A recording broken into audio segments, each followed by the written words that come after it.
right. So, hello everybody and welcome to the stream. Hope everybody's doing well tonight. I'll just give a few minutes for folks to file in. While we do that, I will go ahead and just quickly give credit where it is due, and I would like to thank the supporters of the channel, starting with the partners of the channel, who are the highest tier of support on Patreon and YouTube memberships. They are Aarcia, Gorboles Inc., Patrick Kuhlman, and Wen Chang. I'd also like to thank all the other supporters here. They are the other tiers on Patreon, YouTube, and of course our Twitch subscribers. So thank you very much for your support. I would also like to extend an additional thanks to everybody who is interacting with the stream and following along, and here on Twitch and whatnot. I appreciate you guys very much, and of course those of you who view this on YouTube as well. So, with all of that said, just a quick introduction as to what we're going to be handling tonight. So we are going to, last night we actually finished up the implementation of our editor gizmo. So that is done, at least as done as it's going to be for now. And so what we're going to wind up doing instead tonight is we're going to be working on something that the gizmo sort of exposed to us. And that is handling negative scale. So if I just build debug real quick just to make sure, and I will go ahead and switch to our debugger here and run it. And I'll show you guys what we're talking about. So I'll load up a scene. I do need to change that camera angle too. Maybe that'll be the first thing I do. So we have this car here that I use as my sort of example, right? So I can select it and change to our scale mode.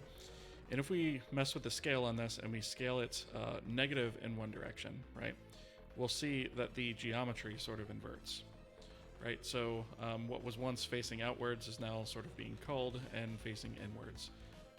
And that is because whenever you have a negative scale, the side effect of that is your winding order changes for your geometry.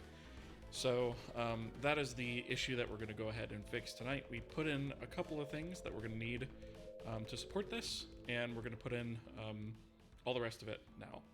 So that is what we are doing. Beatwatcher, hello. Interesting content, but damn terrible hours for EU viewers. It's 3 a.m. Oof. I know. I wish I could stream at a better time, honestly. But the fact of the matter is, I do have a full-time job. I have to work during the day. And so, unfortunately, that is not available for me.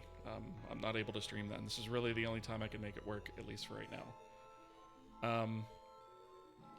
If the stream gets popular enough where I could do it full-time one day, then, maybe I could do that. But, we're quite a long ways from that, obviously. So,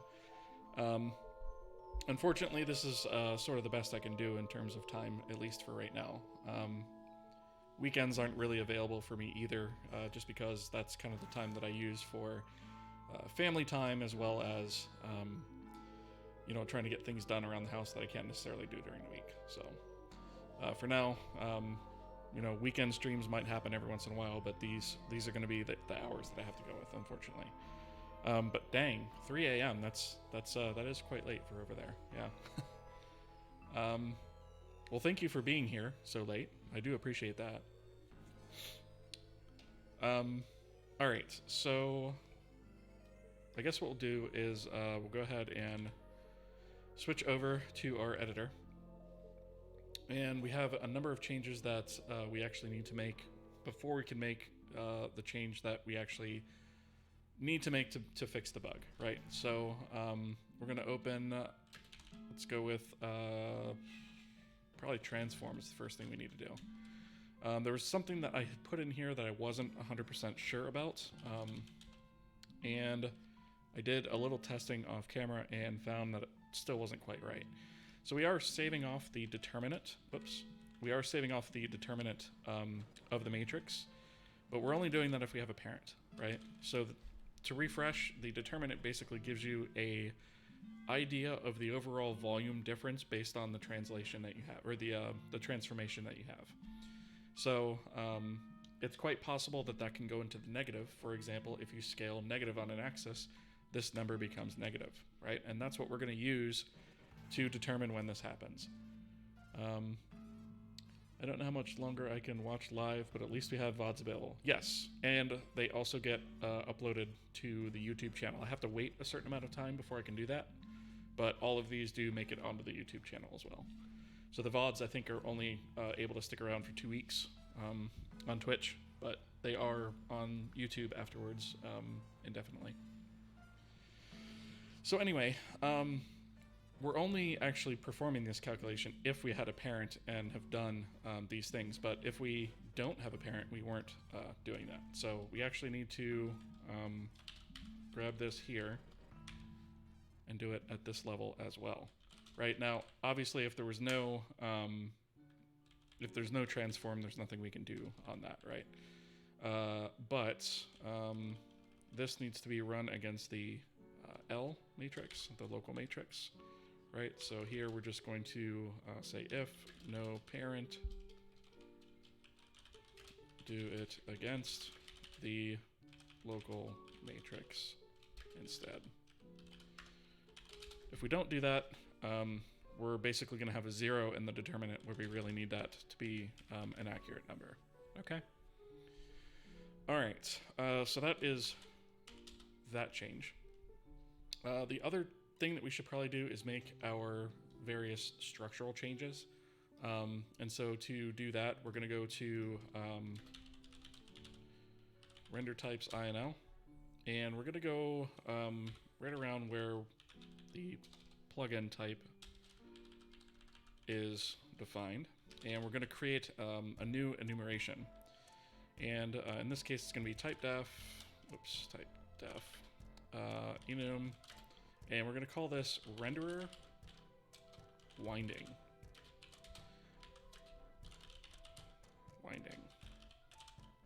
Right?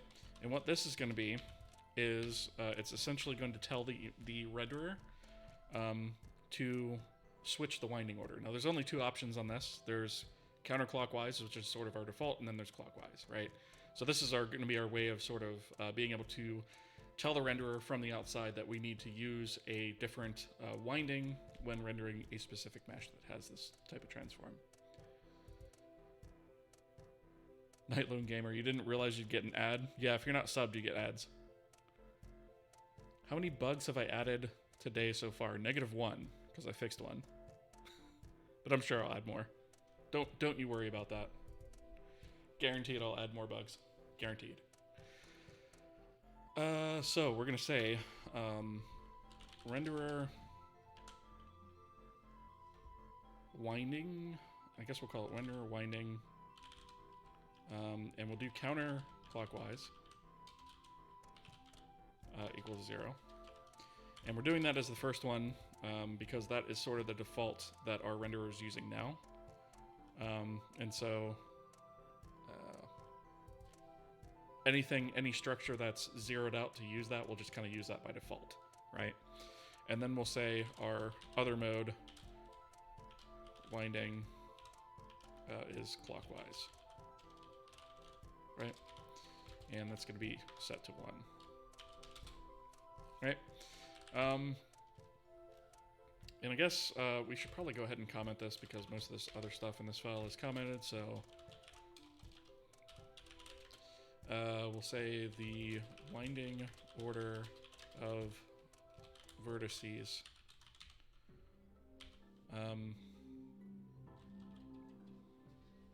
that should be sufficient, I guess. No, actually we'll say used to determine what is the front face of a triangle. Right? So we've had this sort of hard-coded in the engine up to this point. Now it's going to be configurable. So here I'll just say counter clockwise vertex winding. And the only reason I'm being a little bit more strict on the commenting on this part is because of our auto-generated documentation comments. There are some places here that are missing some comments and some stuff, but I want to try and be a little bit better about that on the core code. Why use CW? Why not use CW and CWW? Well, what is CWW? I think you mean CCW. I don't know. I'm not really a huge fan of abbreviating things in code bases, to be honest. I prefer to be more explicit, right? We're not going to be like, it's not quite as long as some of the Vulcan ones, right? So I think it's okay in this case to say counterclockwise or clockwise. I could abbreviate it, but I'm not really, like, that wouldn't be consistent with a lot of other things I'm doing in the code base. So, yeah. That is what I'm sticking with for now. That's my answer, and I'm sticking to it. So the other thing that we need is in our renderer plugin, actually. And we are going to do another one of these set methods. So we have, let's see. We have viewport set, viewport reset, scissor set, scissor reset. I'm going to implement this new function right after that. So it's going to be return type void, and we're going to call this one winding set. And this is just going to take renderer winding, right? And again, I'm going to comment this one out just because this is an interface point of the plugin, and so that at the very minimum should be documented, right? So brief, we're going to set the renderer to use the given winding mode, right? Oops, why did it put a void there? All right, param winding the winding mode direction. Let's use the term direction instead. All right, so that is what the interface is going to look like for that. And then there's one other place that we're going to need this, and that's how we're actually going to tell the renderer whether or not we need to call this thing or not. And that is going to be in the geometry render data. I'll go to definition on that, maybe.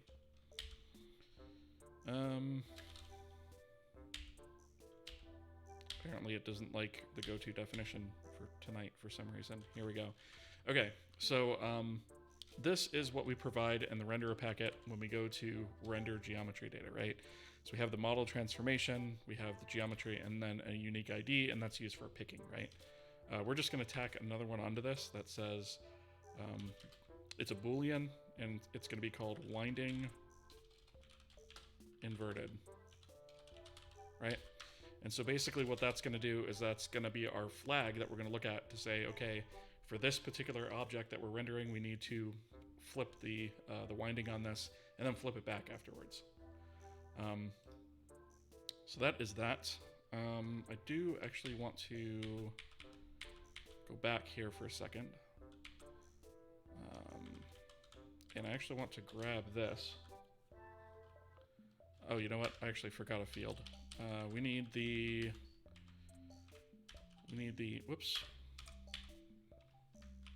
renderer plugin.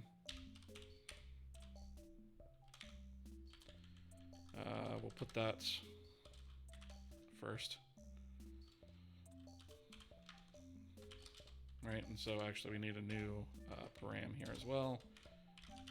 A pointer to the renderer plugin interface. Okay, now we can take this and copy it. And save this file. I think we're done here. And we'll go to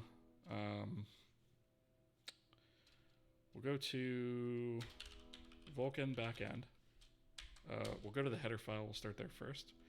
So we put this here. We put it right after scissor reset. So I'm actually going to do the same thing here and put it right there, right? I'm not going to keep the comment here. Let's see.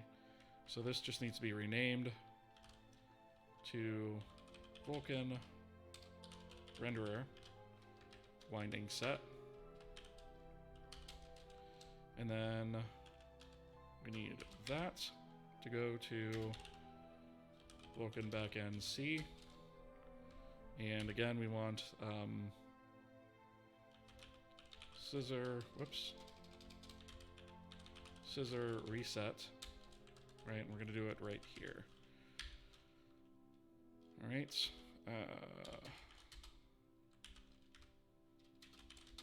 Right. And here's where we're actually going to implement our logic for that. So before we do that, I want to also go to the front end and hook that up. So I'm just going to take a copy of this again.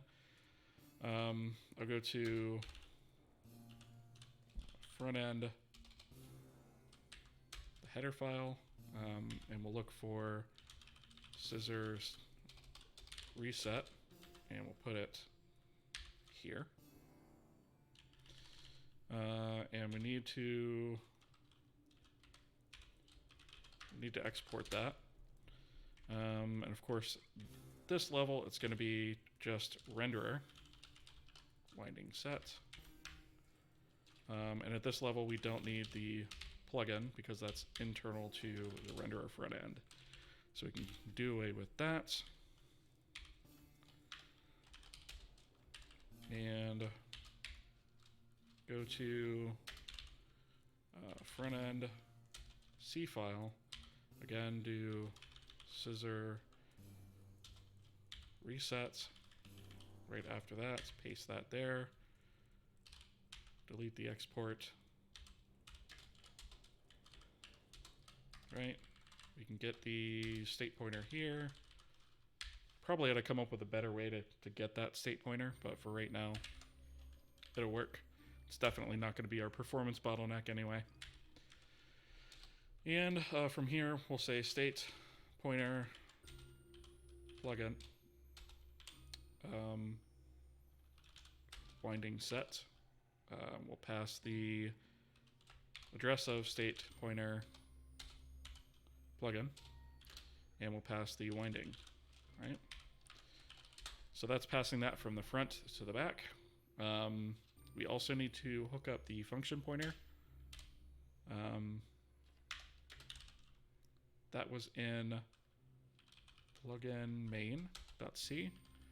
So again, right after our scissor function, we'll set out plugin winding set equals Vulcan renderer winding set. And then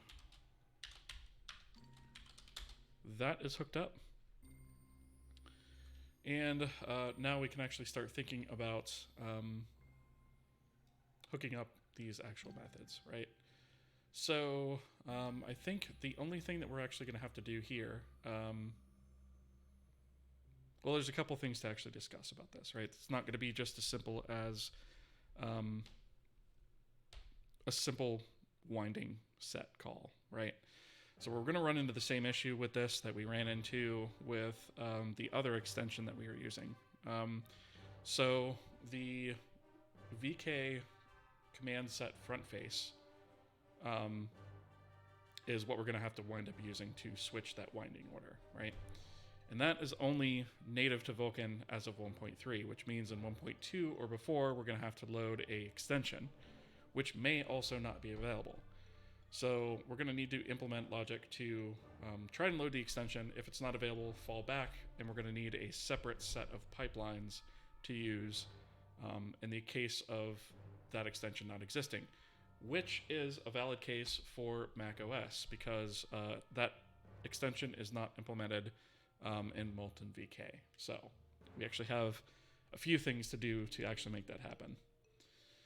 I came here to bug you, then disappear. Got stuff to do. Feel free to shoot me a DM. Cool. Thanks for stopping by. Appreciate it.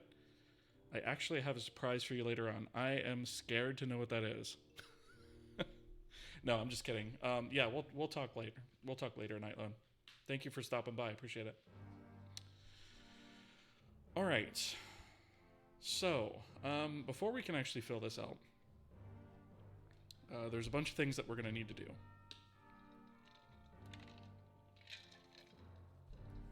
But now I'm actually thinking maybe we ought to hook all this stuff up on the front end first and worry about the implementation of this afterwards. Because we've already got the front end hooked up. We've got the transform stuff in. We've made the changes to our structures that we need. So I think probably the thing that makes the most sense to do from here is to go ahead and just hook it up on the front end, because there's not a whole lot of work that has to be done on that side. So let's open, the place we're going to want to look for this is actually Simple Scene. And we're going to want to look at anywhere we have mesh count. I think it's going to be when we populate the render packets is when we generate that stuff, I believe. So here we can go through the frustum culling, mesh debug shapes. So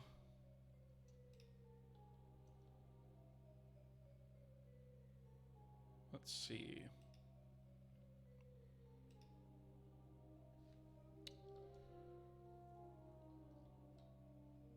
Yeah, this is where we're doing it here. And this is within the AABB calculation. So I don't really want to do it in this block, because if we change this, which we're likely going to change the type of culling we have, I don't want to forget it and have it all of a sudden be broken again. So since we're getting the model right here, I think it makes sense to also get the determinant here, right? So let's do a B8, and we'll call this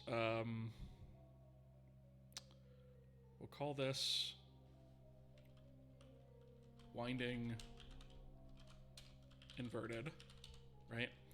And we're going to set that to transform. Actually, I think I can just do M transform determinant, and let's see. So if we want to invert it whenever the determinant is less than 0, right? So we'll set it to that, which should only happen on a negative scale, right? So we'll go ahead and do that, and then down here in our geometry render data, we have data. Didn't I add it there? I thought I did.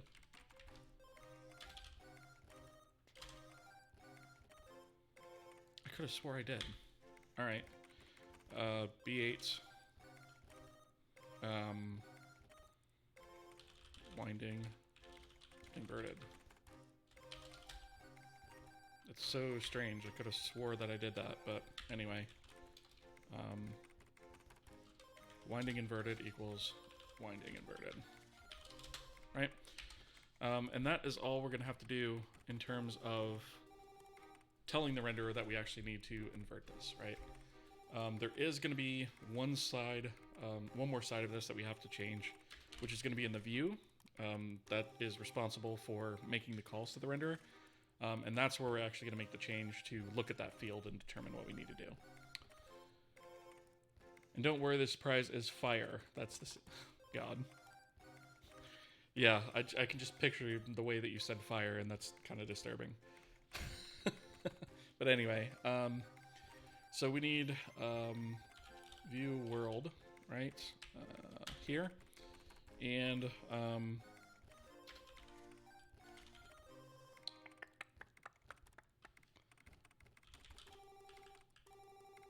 on render is where we're going to want to look.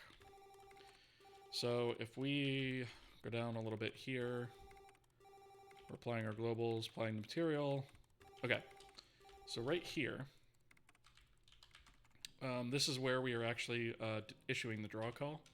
So right before we actually draw that, is when we're going to need to make this call. So we're going to say if, and I think we should have,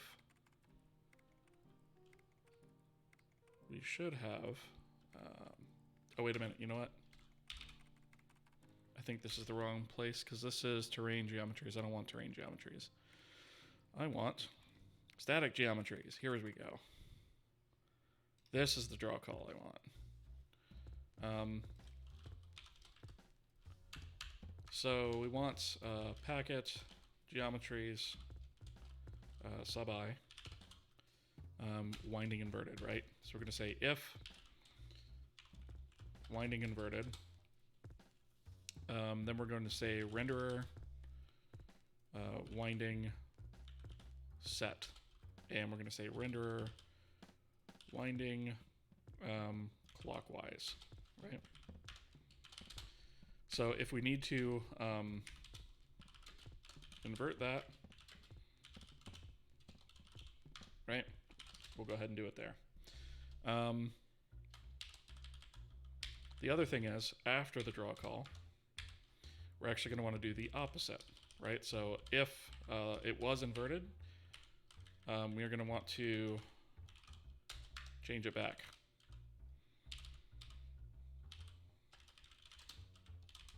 Right? And so that should give us what we need, at least sort of on the front end or on the engine side of things. And now we just have to make the renderer changes. It does look like, though, we are going to have an ad break coming up here, so I'm just going to kind of hold off on starting the Vulkan side of this until that is done.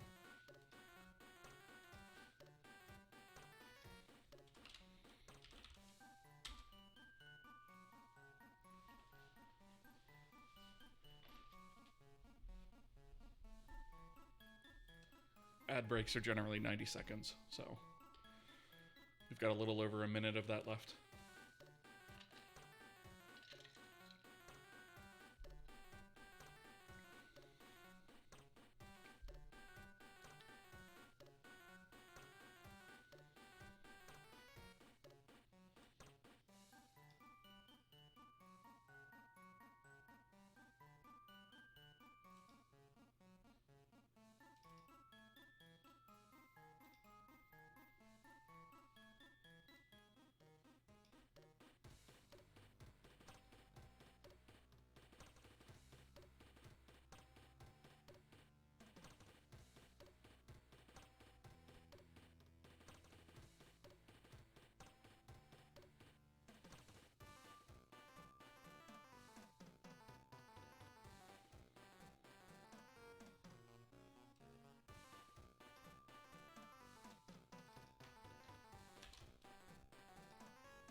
All right, and we are back.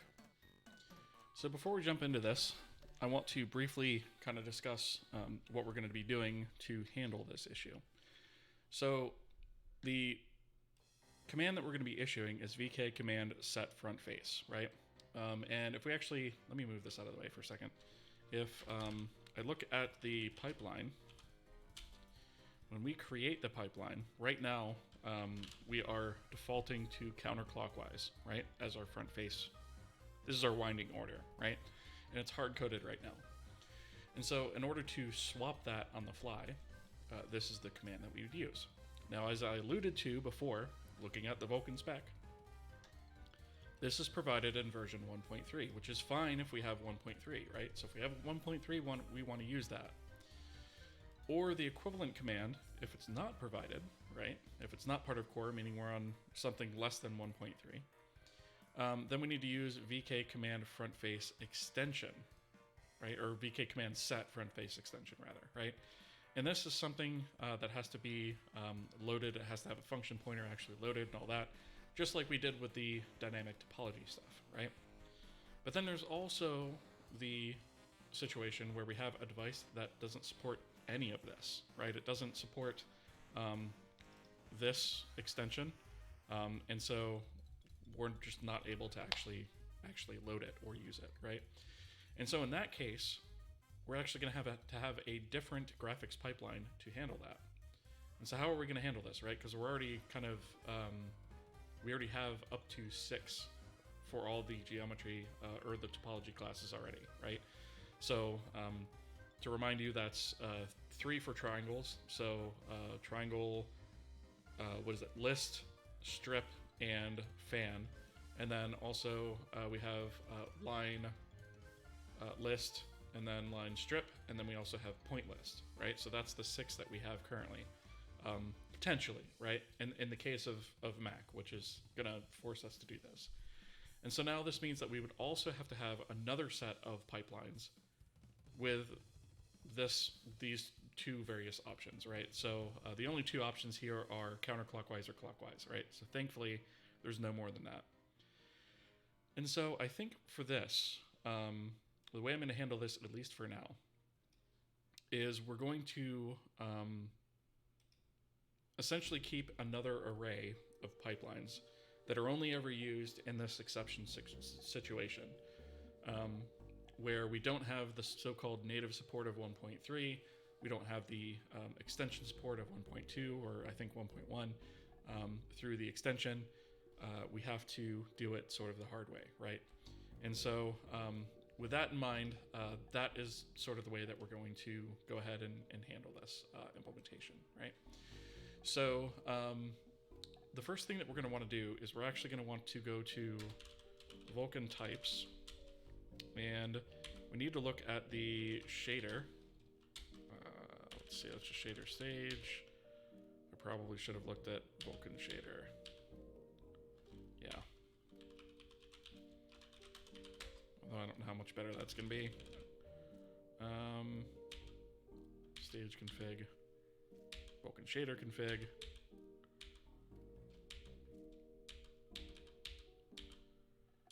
I should have, okay. I was going to say I should have just searched for struct. Whatever. Okay, so here we are. So the Vulkan shader is actually what holds our pipelines right now. And so this is where we're actually going to wind up adding our second array of pipelines, right? So I think what I'm going to do is I'm just going to copy pasta this, right? And we're going to say an array of pointers to pipelines associated with the shader. And we're going to say clockwise winding, right? And then we're also going to say only used if native extension support doesn't exist. Okay? So, we actually need to rename it too. So I'm going to call this clockwise pipelines. So it's pretty explicit as to what it is. So we'll save that, and that is, we'll only obviously do that in the exception case. The other thing that we're going to need to do, and I think this is all the way at the bottom of the file, Vulkan context. So here where we actually loaded a function pointer for the command set primitive topology extension function, we're actually going to have to do this same thing for the front face command, right? So this is going to be pfn vk command set front face extension, and then we're going to call it vk command set front face extension minus the pfn, right? And that's going to be the function pointer for that. Now, because we can call this from anywhere, and because this has to do different things depending on what we're actually supporting, we actually need to keep a copy of the currently bound shader, because we need a way to actually bind pipelines in the case that we're having to use a separate pipeline for it, right? So in order to do that, what we're going to have to do is we'll have to say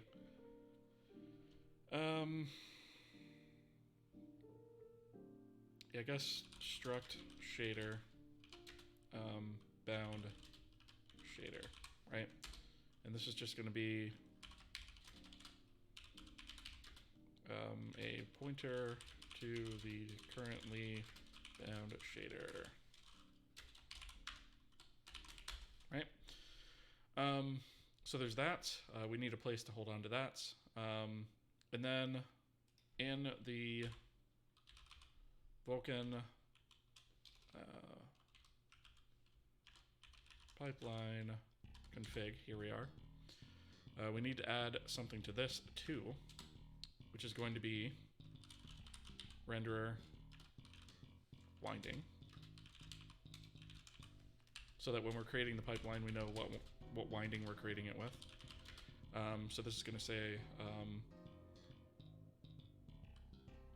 the vertex winding order used to determine the front face of triangles.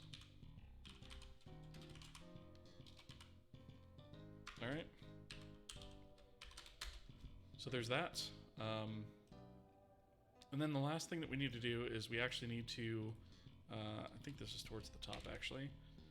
We need to add a little bit of info to our device support, right? So we have these other things that we've kind of loaded up, and we're going to follow the same pattern of support that we did for the dynamic topology bit, because it actually uses the same extension. And so basically we can follow the same logic between these two and already piggyback off of the work that we've already done.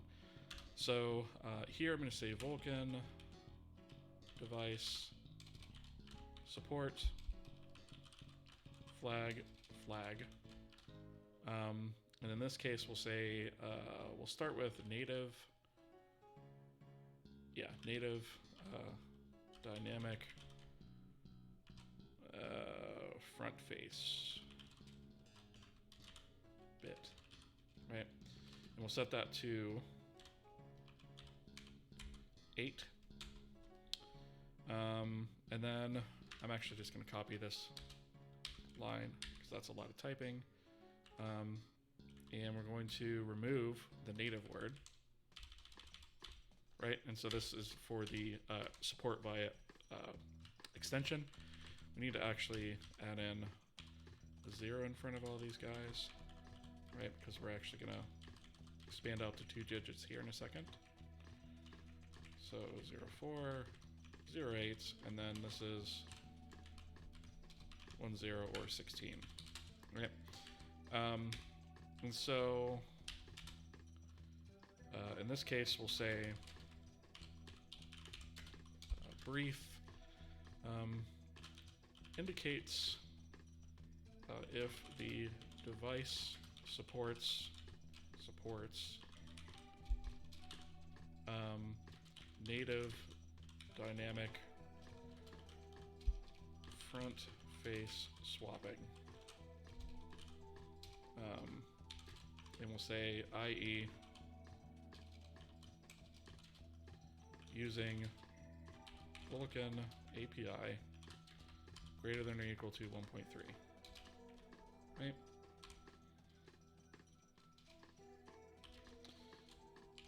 So there's that. I just realized in this comment up here, there's actually an extraneous asterisk.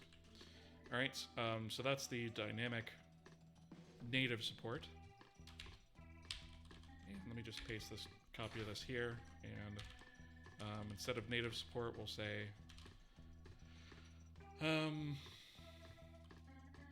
extension-based dynamic face swapping.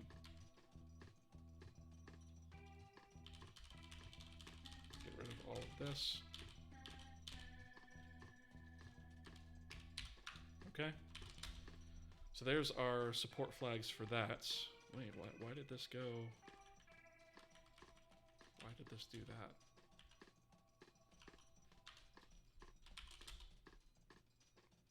Okay. And so those are the flags that we can use to indicate that support, right? So as you may have guessed, the next thing that we're going to have to do is actually implement this into our Vulkan Vice. So I guess we can go ahead and put device over here. And basically the device changes are just going to be mostly detecting what's supported and what's not supported, right? Scallywag Software, thank you so much for the follow. I appreciate that. Wazza! Welcome, welcome. All right, so I think probably the best way to handle this is to start with create, which is right here actually. So when we are looking at dynamic state, it should be down here somewhere. Did I skip it? I might have skipped it. So this right here, all of this plugin stuff, we can actually use the exact same logic for all of this. So I think what we're gonna do is actually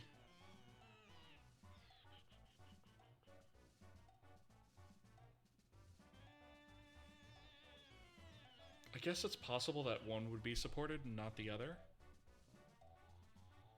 So maybe we should handle that, or check for that and handle it. So we'll say B8, dynamic state extension, extension included, and we're going to set that to false. And here we're including that, right? So we have that here, right?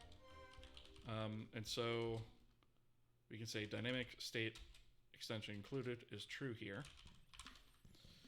And I'm actually going to copy this whole, what did you do with your scrolling? Okay, I'm going to copy this whole section here and come down after this guy. And we're going to say front face, but is supported by the extension, include the extension, okay? And then we'll add a an additional thing sort of around this, right? So we'll say if not dynamic state extension included, then we're going to go ahead and do that here, right? The other things that we're going to do is we're going to swap out these flags here. So in this case, we want native dynamic front face and dynamic front face, right? So this is when we're actually creating. We've done feature detection. This is what's going to tell us whether or not to load that extension. So we want to make sure that that's loaded one way or the other. And then a little bit further down, right here, we are actually going to basically take a copy of this logic just for logging purposes, right? So that's all that this, well, actually it's not 100% for logging purposes. This does load the function pointer if we need it, but this block of code is basically the same thing that I need, right? So I'm going to say here, examine dynamic front face, not front face support. This one is topology support, and load function pointer if need be, right? So actually I'm going to take that and copy it to here. And change this front face. This is going to be native dynamic front face. This is going to be just front face, right? Dynamic front face. Okay, we'll change that function pointer in a second. I just want to make sure that all of these flags are updated. Right.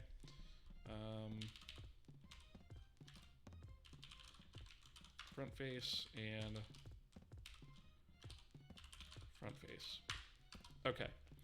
So basically what this is doing, I'll move this over here, is we're basically going to say, okay, well, if this is not natively supported, because we don't need to do this if we have it supported natively in 1.3, but it does support it via the extension, then we're going to basically write that out to the console just for record keeping purposes if we have to troubleshoot it. And then we're going to load up the function pointer for this. So we actually need to swap this guy out. So this is going to be bk command set front face extension. This is going to be front face extension, and then this is going to be front face extension, right? And so we're going to load up that function pointer if we need to. Otherwise, we're going to double check again to say, hey, if we didn't do this because we support it natively, we're just going to write that out. And if we support neither, we're also going to write that out, just so that it's very clear in the logs as to which code path we went down, right? So that is that. And then the only thing we need to do a little bit further down is actually set the support flags. So this was, I want to say in, I think it was select physical device, where we did all the checks for that. Actually, once we've picked the device, here we go. So right here where we're saying we have extended dynamic state, we want to add the device support flags, right? So we want to say context, device support flags. We want to add to that Vulcan device device support flag dynamic front face bit, right? So I'm actually going to copy this, and in this case, if our API major version is over 1 and our API minor version is over 2, actually, wait a minute, that's an OR. That should be an AND. That would have been kind of nasty. All right. Anyway, so this is basically saying, do we have native support for it or not? In other words, core support within Vulkan. So if we do, we'll go ahead and add that flag. And that's it. That's all we have to do in the device to actually detect that, right? Opner, thank you so much for the follow. Appreciate it.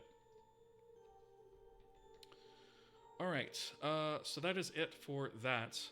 Probably where the biggest set of changes is going to be made, actually, is in the Vulkan pipeline. So I'm actually going to close this buffer so that we can see what we're doing.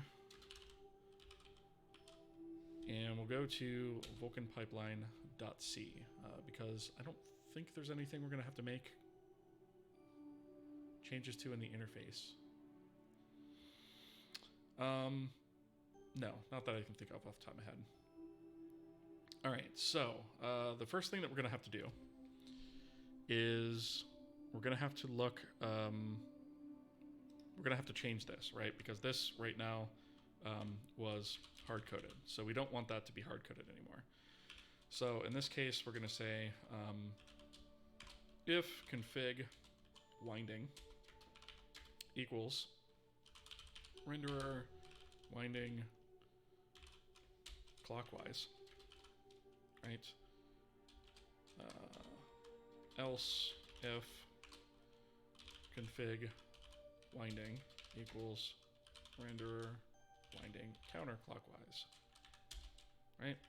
And the counterclockwise, we're actually going to keep our original line of code that we had there for that one. So we're going to take this, put it here, change this to just clockwise.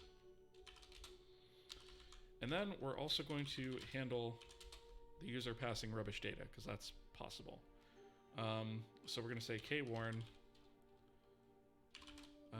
invalid front face winding order specified. And we're going to default to counterclockwise, right? There's no reason to crash the application over this. Let's just try and fix it gracefully, right? So we'll also set that mode there.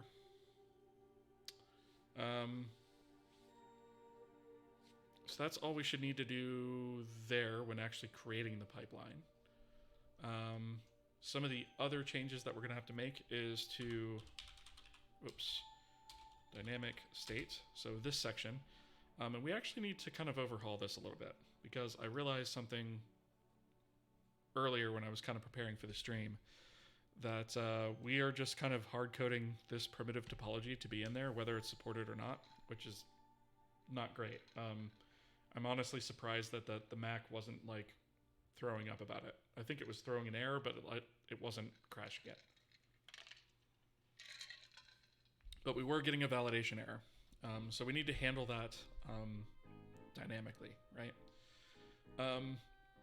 And this is going to be a little bit of a pain in the butt to manage this way, right? We should really just use a D-array for this. It'd be a lot simpler. So I'm going to include containers D-array. And we are going to change, we're going to change this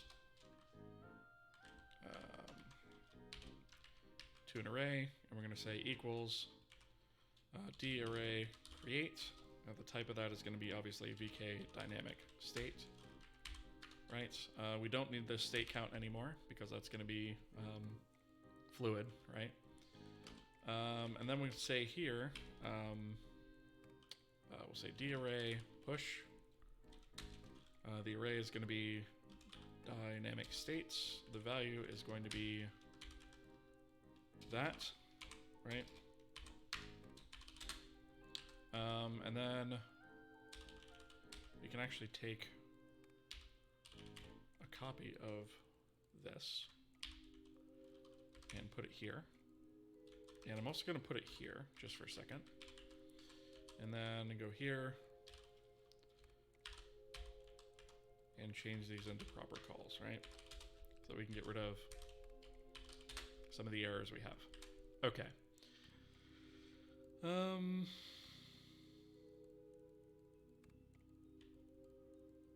All right, and that's just bleating about the dynamic state count. So we'll get to that in a second. So these two, Viewport and Scissor, are just kind of supported out of the box. We don't really have to worry about those. So the only two we have to really worry about is this primitive topology. So we'll say primitive topology if supported, right? And to determine whether or not it's supported, we are going to look at two things: context device support flags.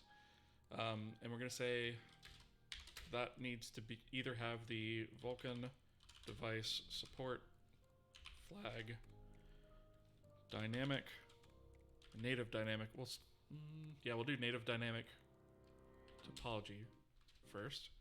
So if it has that set, or if it has, and I'm just going to copy this.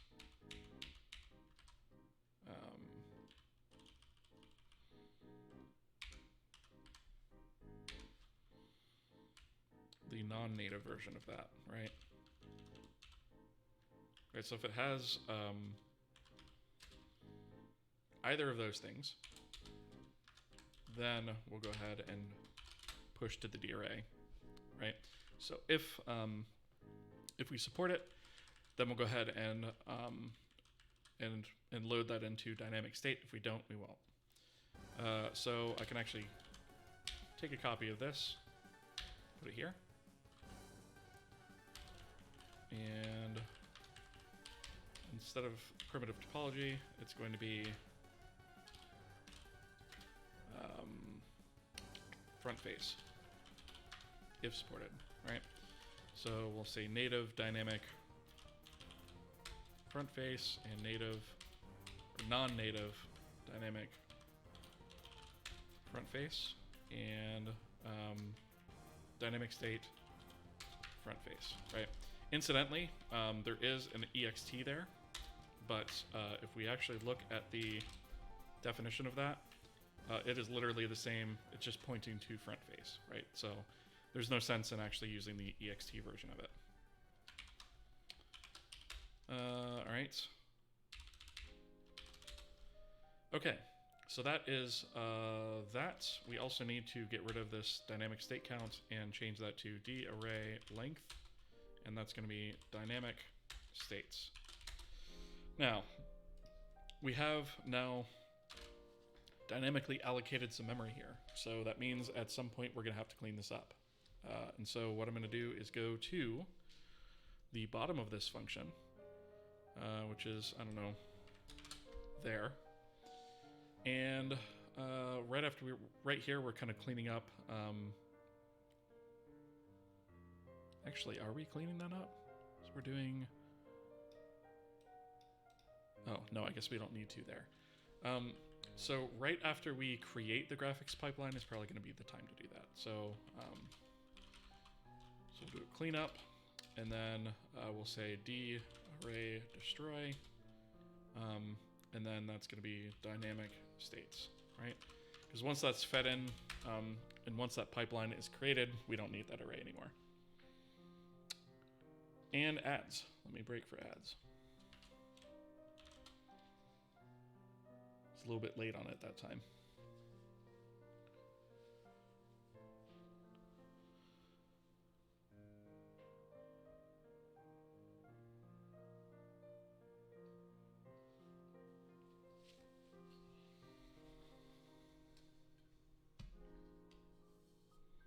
So for those of you who are subbed, I know you're kind of stuck watching a be right back screen, but I'm going to try and come up with something a little bit more interesting for you guys to look at during this time. I don't know what yet.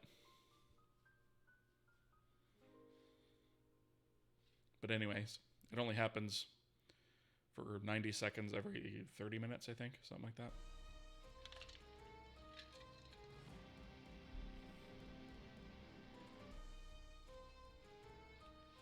Another 15 seconds and we're done.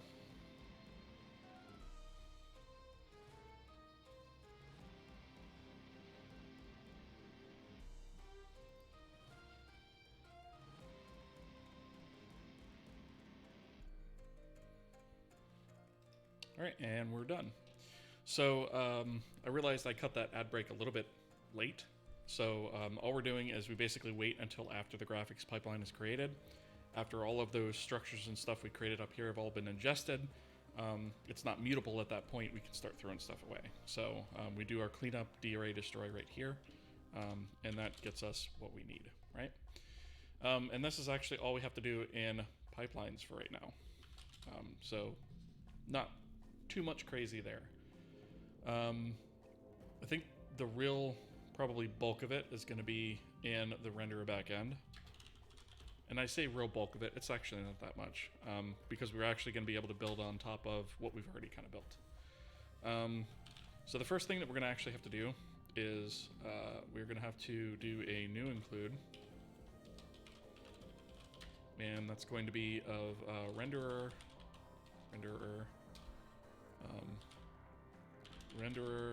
types.inl. Right?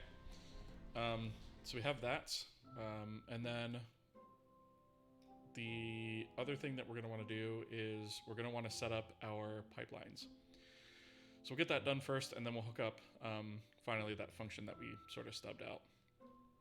So the pipelines are created in when we actually stand up our shaders.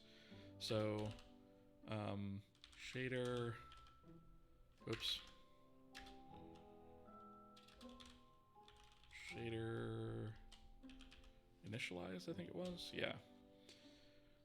So there's a section down here. We do our attributes, descriptor pools, all that stuff. Descriptor set layouts. Here we go. So this is where our pipelines are created, right? And this got a whole lot more complicated when we actually started adding dynamic stuff to it, but that's the nature of the beast, right? So this first section here, this first if blocks, right, which basically takes us all of this. This is if we have support via native or dynamic topology, right? And in this case, we only need 3 pipelines, 1 for each topology class, right? And so this is the simplest case, and this is the case that would also allow us to sort of also hook into those same 3 pipelines to make our front page changes. So this is the optimal case. The more complicated sort of fallback case is this one, where we have 6 pipelines, right? And LSR, thank you so much for the follow. I appreciate that. And so what we're looking at here is we basically have to go through each one of these things manually and create a pipeline for the different topology types. And we're basically going to have to repeat this logic once more for each of the front face types, right? So thankfully, there's not a whole lot of code here. It's mostly repeating what we just have in here. But that's basically what we got to do, right? So we don't have to do anything in this top case, right? This is already set up for us. What we do have to do is we have to set up our clockwise pipelines, right? And so in this case, I think the way I'm going to handle this is I'm just going to put in some comments. So counter clockwise, right? And I'm just going to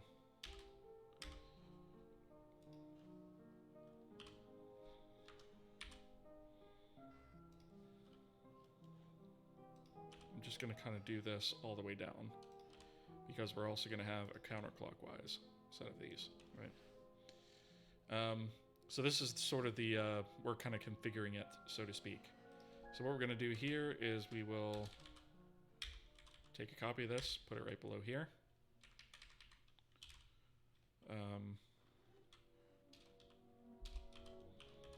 Clockwise, right?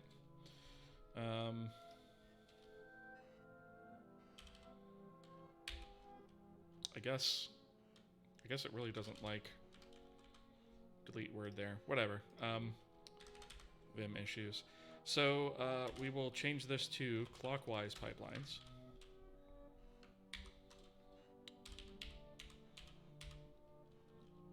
Change word clockwise pipelines, right?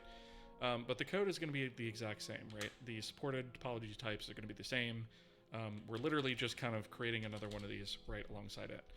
That reminds me, we're doing this, we haven't actually set up a new array for it yet. So we actually need to copy this guy and set up clockwise pipelines, right?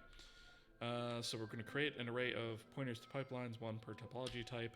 No means not supported for the shader. We're also going to put counterclockwise here, right? I'm going to copy this comment and put it here. And we're going to just say clockwise, right? So we're basically just going to repeat the same thing all the way down. So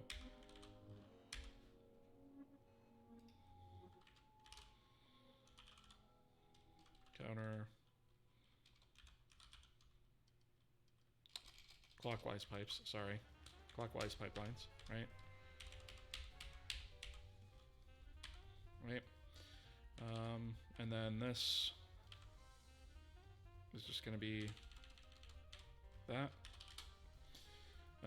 and then actually, you know what I'm going to do? Make this a little bit faster.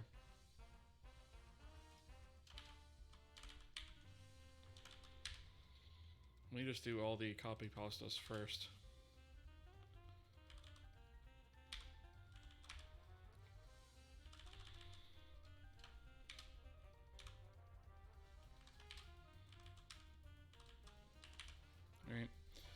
And then, so 8x these guys, right? All right, that's all those. And then clockwise pipelines there. Maybe we could just kind of repeat this all the way down here. Oops, wrong ones on that one. There and there. There and there. There and there. I think that's correct all the way down.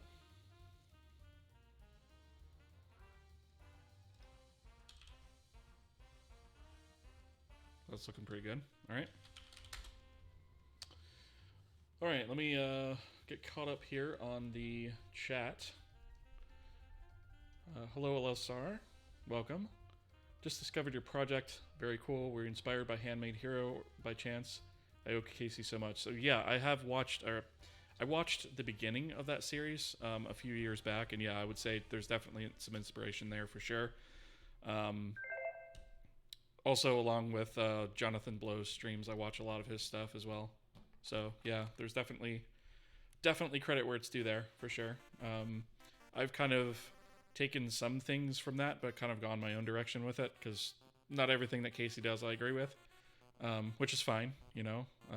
He does his thing, I do mine. You're new, good to be here. This is a game engine I'm developing, yes. So this is a game engine I'm developing completely in C from scratch. Excuse me, from scratch. And we're using Vulkan as our rendering backend for now. This is supported on Windows, Mac, and Linux. I'm running on Arch Linux right now. Vulkan is just the first of many backends that we're going to support. So right now our Vulkan renderer is what we're focusing on, and we're going to get as close to feature complete as possible using that. And then I'm going to port it to DirectX, maybe OpenGL, and probably Metal. So I have native support on Mac instead of relying on the Molten VK translation layer that I'm using now. But yeah. How to reach Dark Sorcerer status and programming. I don't know. I don't think I've reached that yet. I don't know. But welcome. First time chat. I appreciate you joining us. Welcome. So yeah, basically what I'm working on right now is I'm just solving a bug that was exposed by the last feature that we put in. We just recently finished implementing a editor gizmo, and I noticed that when you scaled a mesh negative in one of the axes, it actually caused the geometry to flip. And that's because of the winding order actually winds up flipping when you have a negative scale on something. So what we're doing here is actually building in support to be able to dynamically flip that winding order. But because of the various versions of Vulkan and Vulkan extensions and support versus not support on different devices and stuff, we're having to kind of do a few different code paths to kind of support what we need to actually get up and running. So that's what we're putting into place here.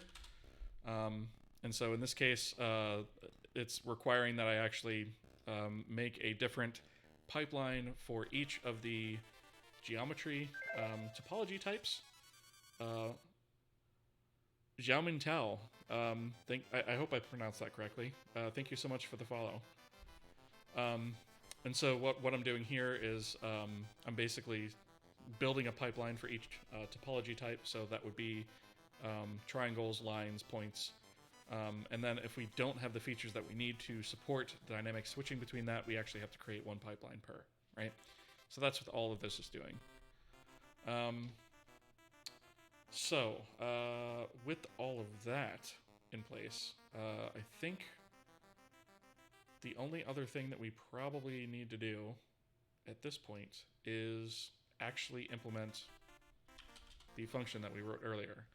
So winding set, this guy. So the way that this function is going to work is first, actually, we're going to need a couple things first. So we're going to need the context and the current command buffer. So I'm going to just copy pasta those two things.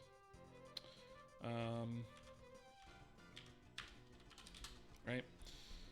And then after that, we're going to have to do some searching to see what we support versus what we don't support, right? So I guess we can say if context device support flags.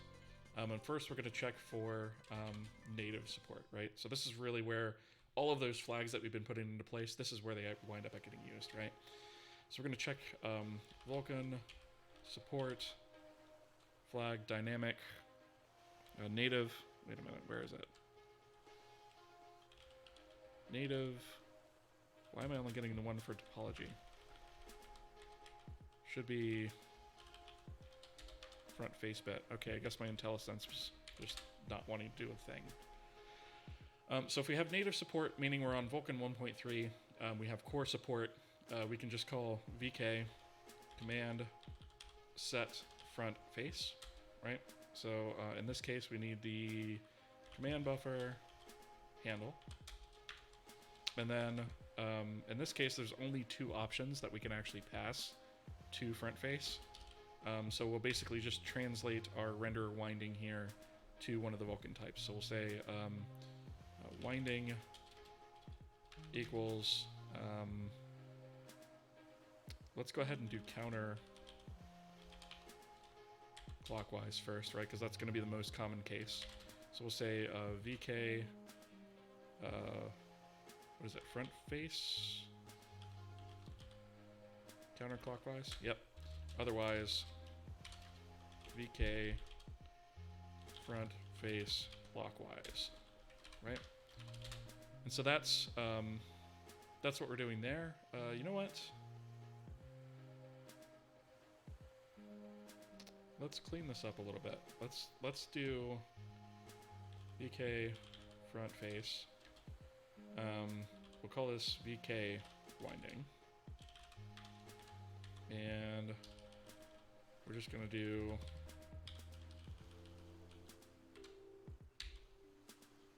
I thought I was highlighting. Highlight. There we go. All right, so we're gonna take this.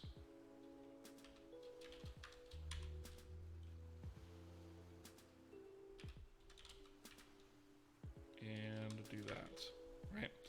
So here we'll say vk winding, right? I think I got that right. Yeah. So we'll basically do the translation of our generic render winding type to our Vulkan winding type. And the reason we have that generic type, again, is because we're going to have multiple render backends. So we don't want to expose all those Vulkan types outside the Vulkan backend, right? All that stuff should be internal. So any of that functionality we do need to expose, we need to have generic types for those things. So that's why we've done that. So if we have native support, we're just going to call the straight up vk command set front face. Else, if context device support flags, we're going to check for the non-native support now. So Vulkan device support flags dynamic front face bit, right? And this is the one that uses the extension. So in this case, we actually have to call context vk front face set front face extension, right? And we still pass the same parameters. So in this case, command buffer handle, and then vk winding. Okay. So those are the two ideal cases.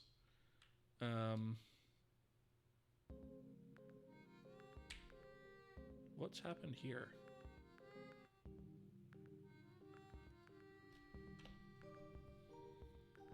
How did this get here? I don't remember even typing this. That doesn't belong there. Okay. So the other thing is, this else case here is why we need to keep track of the bound shader. So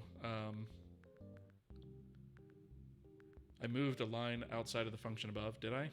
Oh yeah, I did, you're right.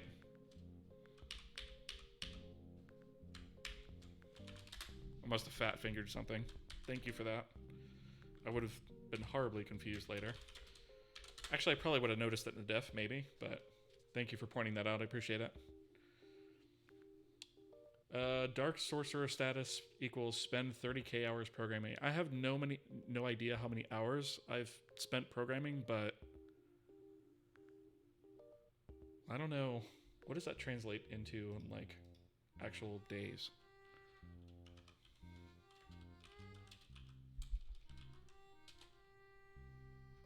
That's 1,250 days straight of programming. I mean, maybe? I kind of doubt it, though. I mean, like, that's straight 24 hours a day programming time. I don't know. Maybe. Maybe I'm the Dark Sorcerer without even knowing it. I don't know. So what we're going to do here is we're going to say if context bound shader, right? So if we have a shader that's currently bound, then all we're going to do is swap the pipeline on that shader, right? So in this case, we need to get the internal Vulcan shader. So internal shader, which is basically just a cold cast of the internal data, right? So it's context dot bound shader internal data, right? For those of you who weren't here before when I did that, it's just a void pointer that holds that, right? So that's kind of how we get the generic shader outside of the Vulcan context, and then also have the Vulcan internal data that we need. 10 years of 10-hour days, roughly. Oh, if it works out to that, then absolutely. Yeah, technically I started writing code when I was like 7, but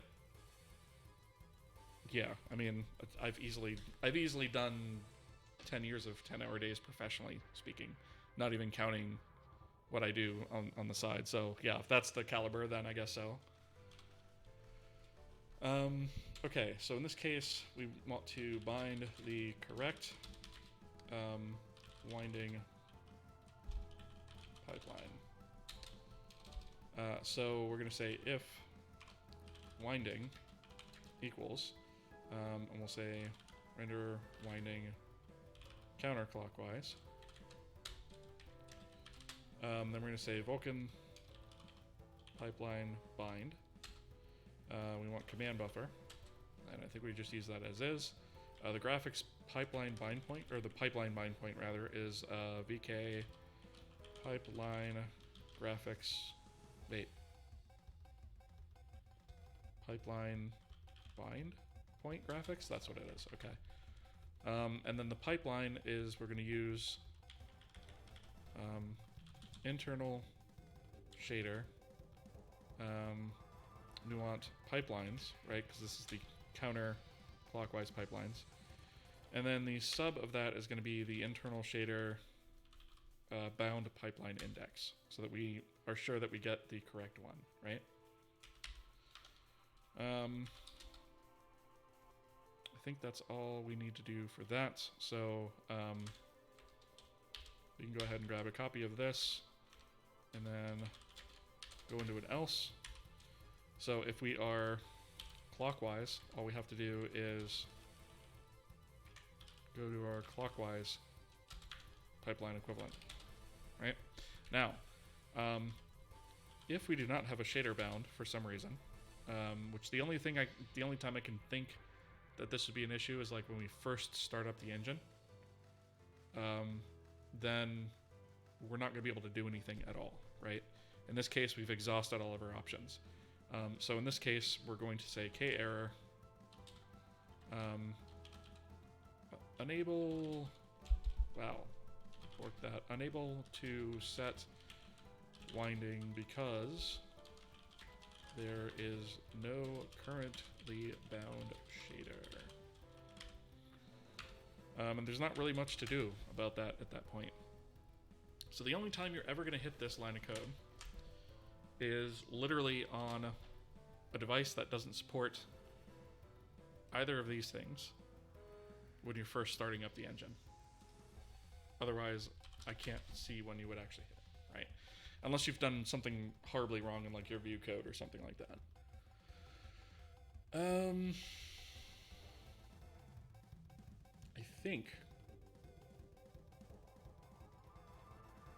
think that might be everything that we need to do. So let's build. See if I foobarred anything here. Says no. I like that you're using C instead of C++. I'm curious, though, if you have an opinion on Zig. I have not used Zig, so I can't speak on it. So unfortunately, no, I don't have an opinion. Let's go ahead and run this. I do still have to use Visual Studio Code as my debugger. I do have something set up in Vim, but it just doesn't work as well. So until I find something better, this is what I'm going to roll with. So let's load up a scene. And I have this funky camera angle set up right now because previously we were working on the editor gizmo, right? And I just wanted it kind of focused on that. But now we're not doing that, so... All right. This is not quite what I expected. So it looks like everything is... Oh, I bet I know what happened. Okay. I'll bet we didn't set any winding mode to start with, because everything's backwards, right? Like if you look at the car, it's backwards, right? And I'll bet if I transform it. Oh, look at that, it actually fixed the whole thing. Okay, so that tells me we probably just didn't set it to begin with. Okay. So I did miss something. And I'm thinking it's actually going to be the same place where we like set all the scissor and viewport stuff. What is that? Is that begin frame, I believe?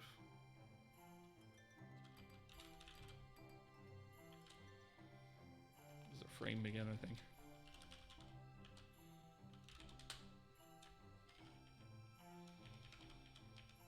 Let's see. Here's all our dynamic state stuff. So this is exactly where it would wind up going. And so I think all I need to do is set a default here. Vulkan renderer winding set plugin, and then render winding counterclockwise.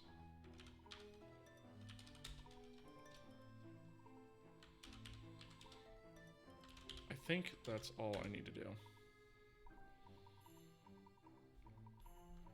I really need to readjust this position of the camera. That's super annoying. Maybe I'll do that next. Okay, it looks like... Okay, yeah.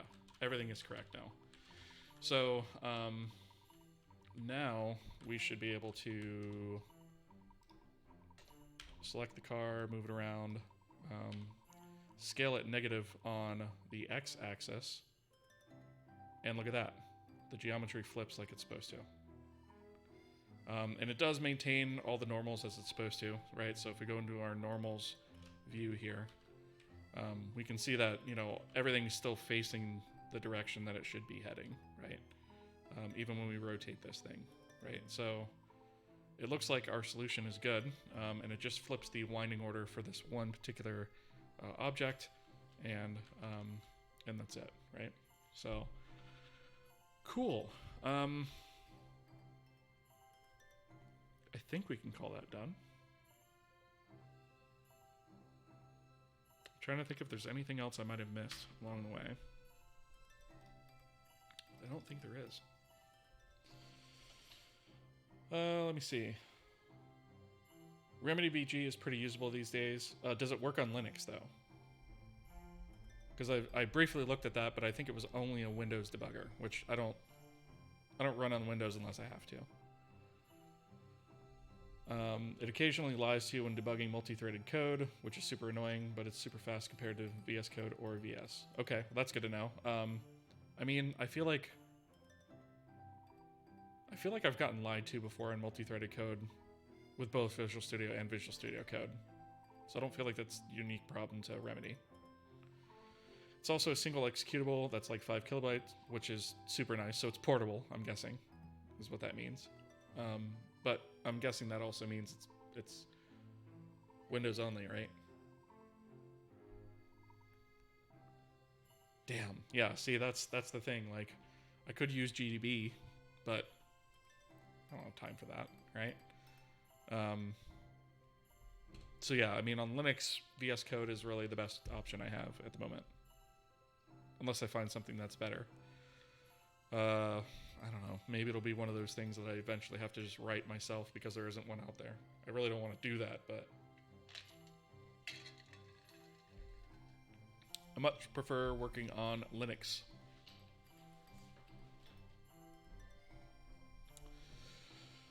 All right. So yeah, I guess we're good with this. So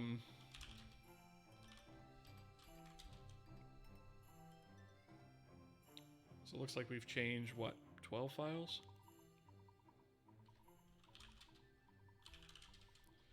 Just take a quick look at the diff, make sure I didn't do anything stupid. Okay, these are just interface changes. Binding inverted.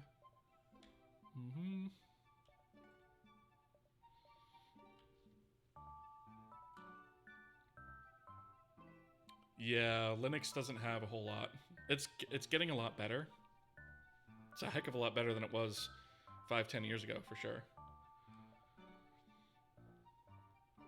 Next.jf is a good GDB front end. I'm not familiar with that one, but I will open up a tab and check it out on my spare time. Thank you for the suggestion. Oh, ads.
About 30 seconds remaining on ads.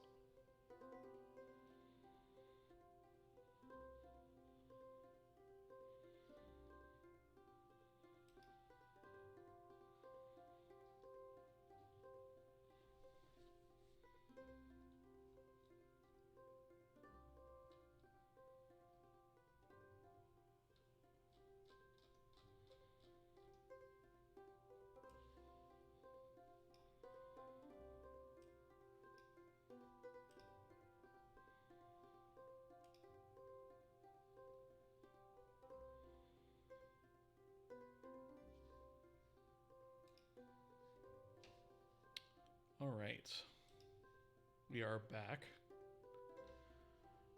So this is it here, it looks like.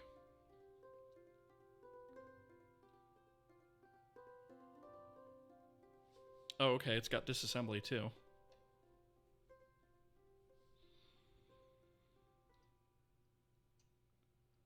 Interesting, okay.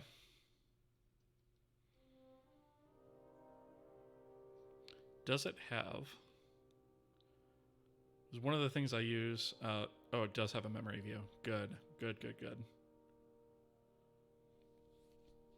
One of the things I use the crap out of when I'm debugging is the ability to, like, inspect data. So, like, going in here and, like, inspecting arrays and stuff like that. So the ability to sort of type in there. So if it has that, then yeah, I'll give it a shot.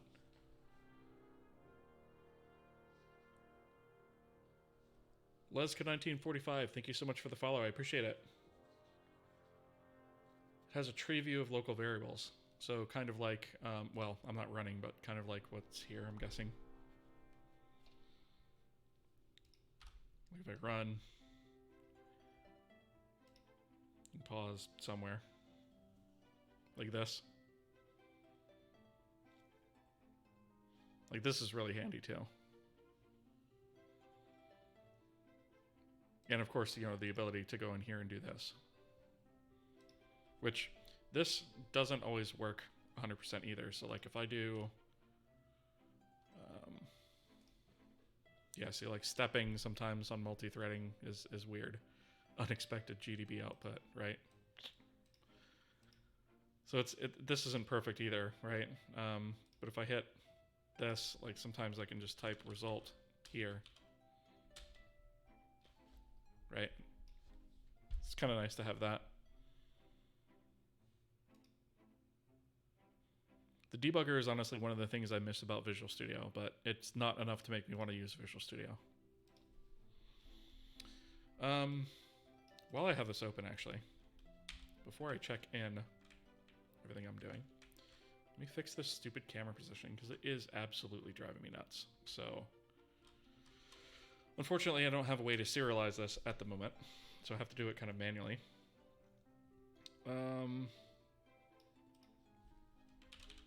So let me go to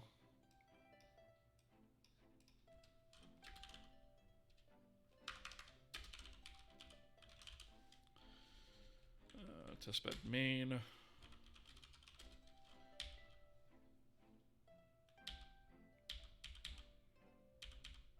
Where is it? Position get. Now I need the position set, I think it is. Set. Here we go.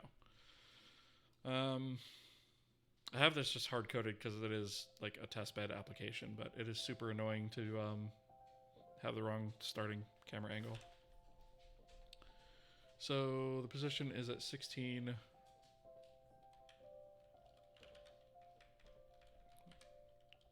About 4.5.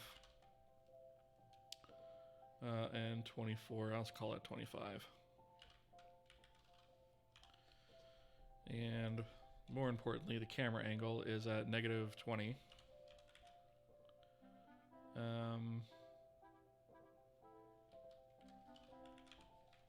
Close enough. 51.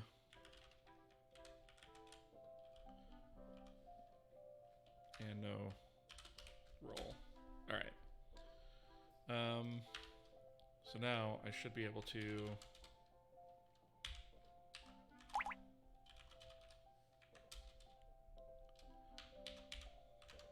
let me just run this real quick and make sure that's right, because I want to get that change actually in there as well. So when I load the scene, yeah, that's much better. It's a much better starting position. Okay. So, let me go back and finish my get diff. Let's see, so we were here.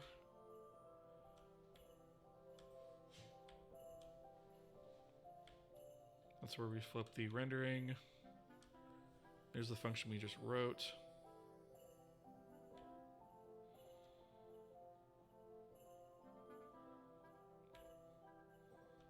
Okay.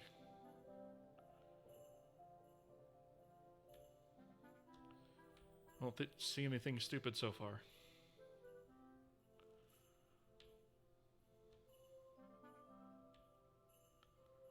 I'll obviously have to test this offline to see if it works on the Mac, but it should.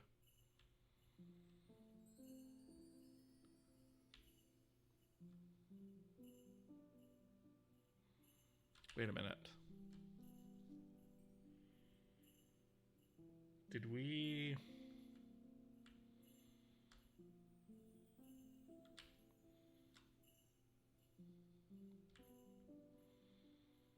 I remember setting the...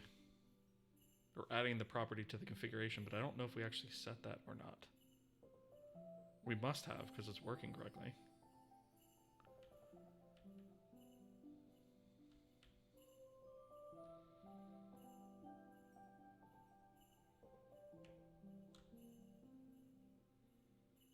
Or we're just not looking at the config for that at all.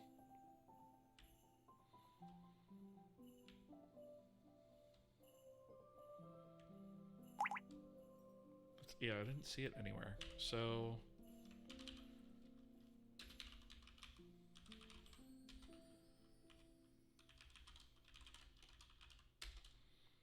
we had added this property down here. I don't know that we actually wound up using it.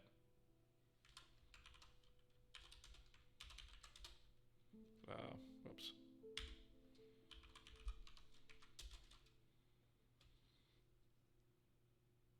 Oh, we did. Okay. I guess I'm just imagining things. All right. So I guess I can just commit this to the main branch. I normally don't like doing that, but this is a small enough set of changes. I think I'm going to be okay with it.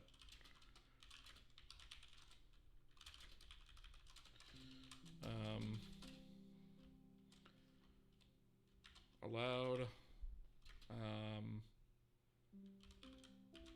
dynamic changing of winding direction.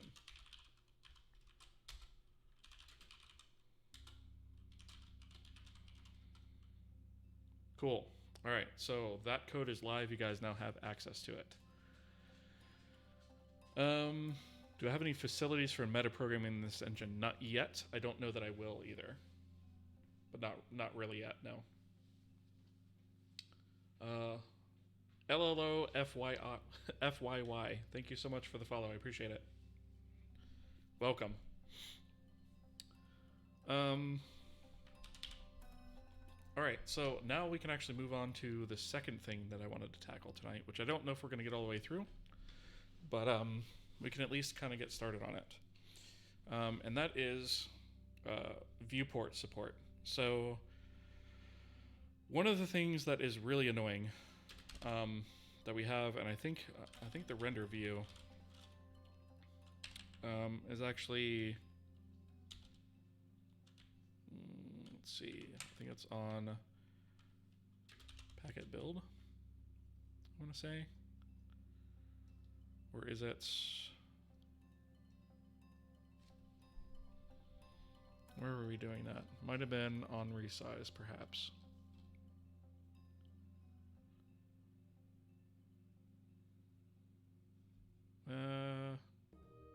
Okay, so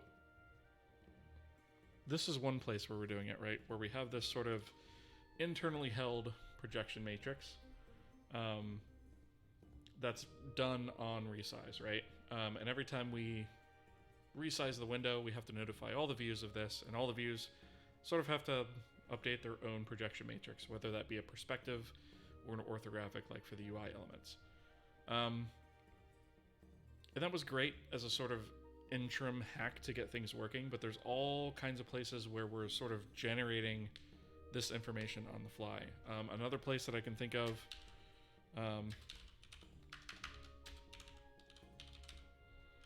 is in the testbed main. Let's see. Right? We have this to do, get this from a viewport, right? So when we drag the mouse around and do all of our raycasts and stuff, we actually need a projection matrix to perform that raycast. And so we don't really have anywhere centrally to store this stuff. And one of the things that we're going to need for a renderer and potentially, you know, a game as well is the concept of a viewport. And so let me launch good old GIMP. Sort of visually discuss this, right?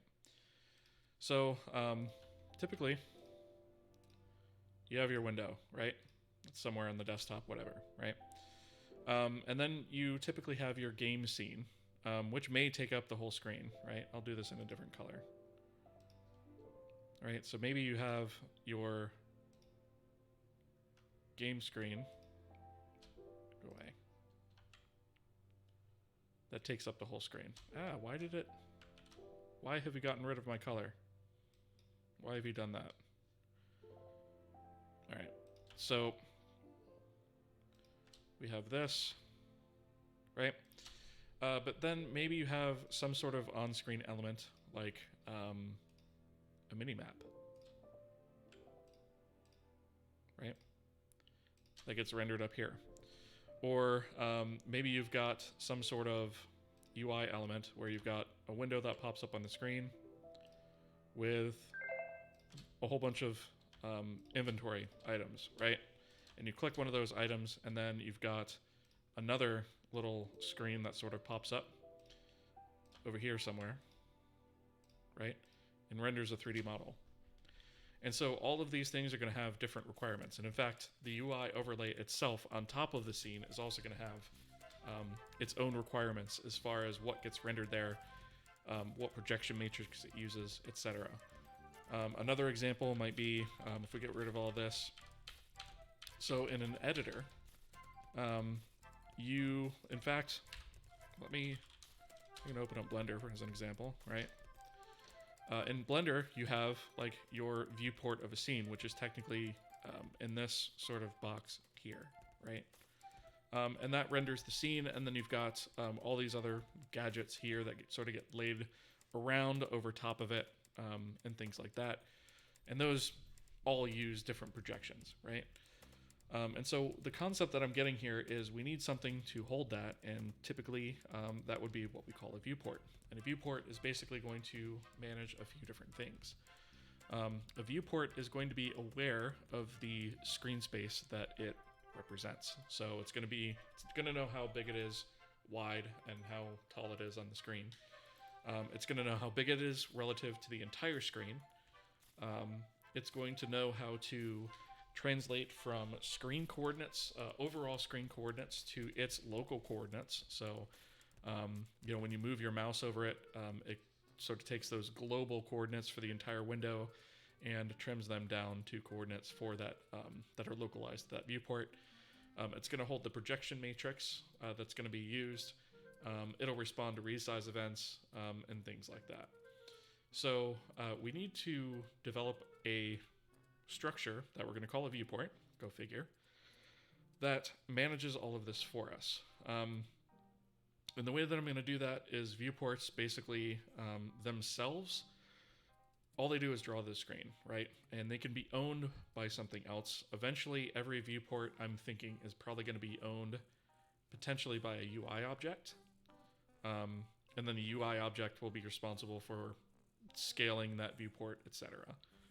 And if we do it that way, it'll make making an editor very easy, where you can have multiple views at once of the same scene and things like that, right? So a viewport is sort of the next step in that direction, and I think it's probably going to be the last step before we can actually start jumping into an editor application, right? So where we are right now in this is we have the core engine here, and then we have the testbed application. That's that window that you see me bring up with all that test crap on it.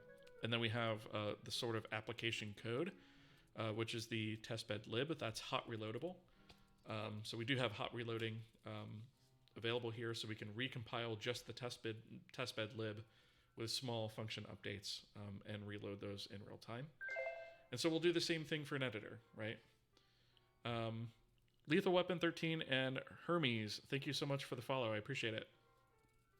And so what we're going to wind up with is another application that we're going to call the editor. And the editor is going to use the engine differently than maybe the testbed would or our final game, and that's okay. But that's kind of the direction we're gonna head with this. And the editor is going to start off fairly basic, but we are going to build on it over time with features as we need them. Things like a terrain editor, and I was watching Tim Boudreau today, I think that's how you pronounce his name, and he was implementing a spline editor that was really cool, so I kind of want to make one of those. And it, just stuff like that, right? But the first step to that is going to be viewports. So we're going to see how far we can get on that for now, and roll with it from there. So the first thing I want to kind of do is, this is going to be probably a little bit of a sizable feature. So I'm going to check out feature viewport, right? Oops, forgot the B flag. So let's get on to a new branch, right? And I guess the first thing is we can look at the Vulkan backend, right? Because that's what uses viewports right now. At least Vulkan's concept of a viewport, right? Backend. And in fact,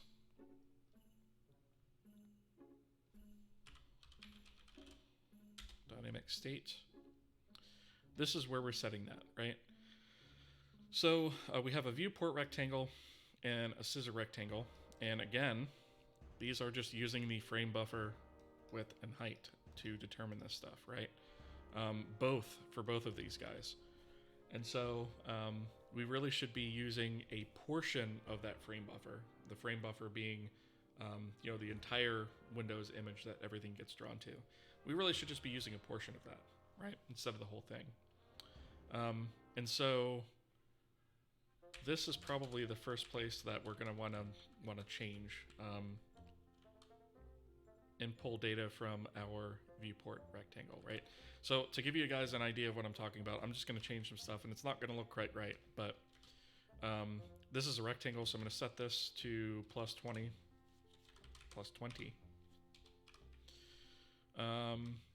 Frame buffer height, I'm going to do, I think I can do minus 20.0f. And then we have width and height on this. So the width is going to be minus 40 because we want 20 subtracted from each side, right? So we're offsetting from the left 20 and we're offsetting from the top 20. And then I think I also have to subtract 20 here. Or 40 here, I think it is. 40. I might have these wrong, but it should give you the basic idea of what we're actually trying to accomplish here, right? So I'm going to set that. And then I'm also going to set the scissor. So I'm going to just set this to plus 20. And I'm putting these in as pluses to make it very obvious what the original value was, right? Because I don't want to like permanently break this. So we're going to say minus 40.0f and minus 40.0f, right? And obviously this is not the way we're going to do it. I just find that sometimes explaining things visually, I find that explaining sometimes things visually could be helpful. So let's see, where did my debugger go? There it is. All right, so we'll launch this. And you can't really see a difference just yet, but if I load the scene, you'll see a difference, right? So you can see now that we've got this sort of blue strip around here. So what's happening there is we are clearing the screen, but we're not actually writing anything to it after that, right? So all of the rendering that we're doing afterwards is being done within this viewport that we've defined. All we did was sort of just shrink it a little bit to just make a visual change, right? But we can technically move that thing anywhere on the screen, make it any size we want, and so forth, and continuously update that and be able to treat it dynamically, right? So that is what we're going to basically be doing, right? And we're going to have essentially, right now we're going to have two viewports. So we're going to have one viewport for the world, and then we're going to have a second viewport that all of this UI stuff, so for right now just this text, and eventually all the other UI elements, we'll have another viewport that is going to be on. And the UI viewport will basically cover the entire screen, and then the world viewport will be a small section of the screen with controls and stuff around it, right? That's the goal. Smudge, hello, welcome. Good evening. Welcome to the stream. How are you doing? Hope you are doing well. We're just kind of discussing stuff that we are going to be implementing going forward. So this is sort of the next feature push that we're going to be doing is viewports.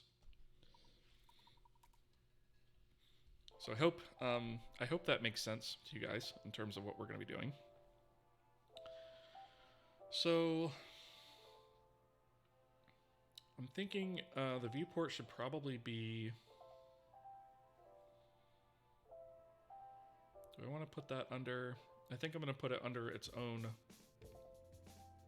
file. So under engine source, and this is going to be something that is in the core engine, right? This is not going to be something that the application decides. I guess this is kind of a renderer thing, so let's put it under there. I don't want to put it in renderer types though, because there's actually going to be functions that we actually have to deal with for that. So I'm going to put it right in renderer. And I guess I'll call it, should I call it renderer viewport? Yeah, let's go with that. Renderer. You know what? I'm just going to call it viewport. Let's keep it simple. So we'll go with viewport H, and then we're also going to add viewport.c. So we'll start with the H. Obviously,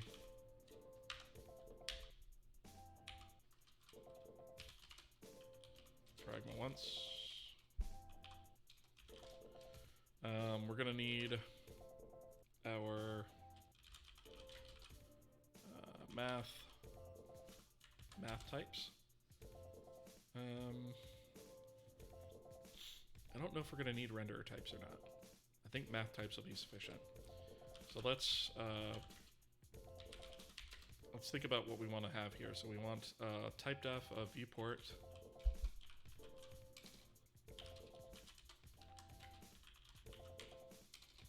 Can't type tonight whatsoever.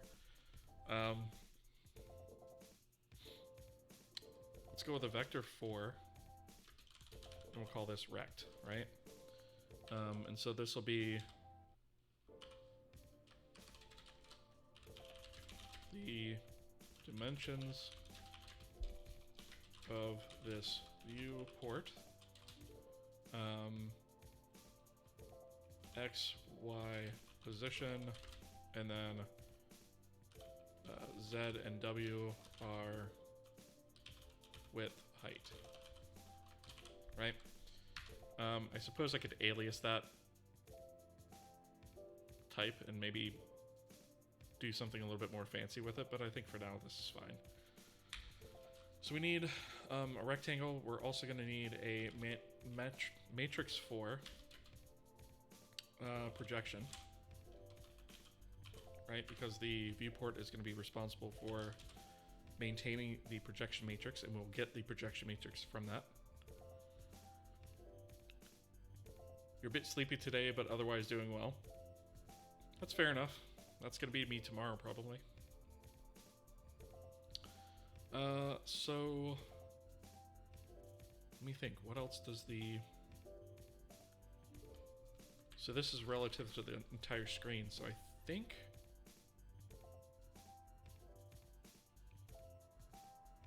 that's actually all I need for right now.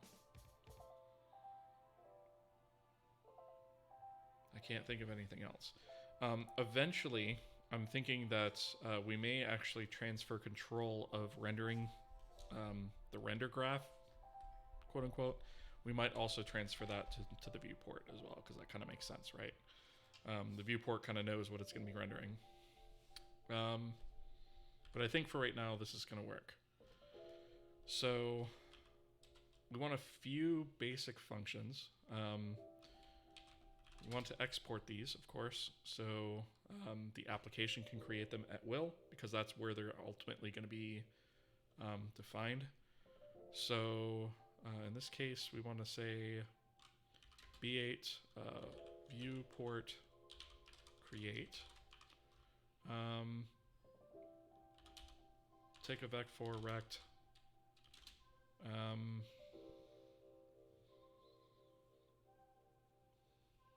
Do we have a concept of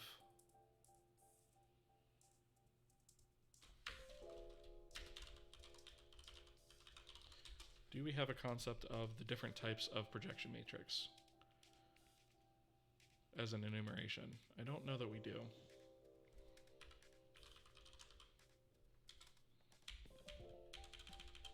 Nope, doesn't look like it. So that is something that does kind of belong here.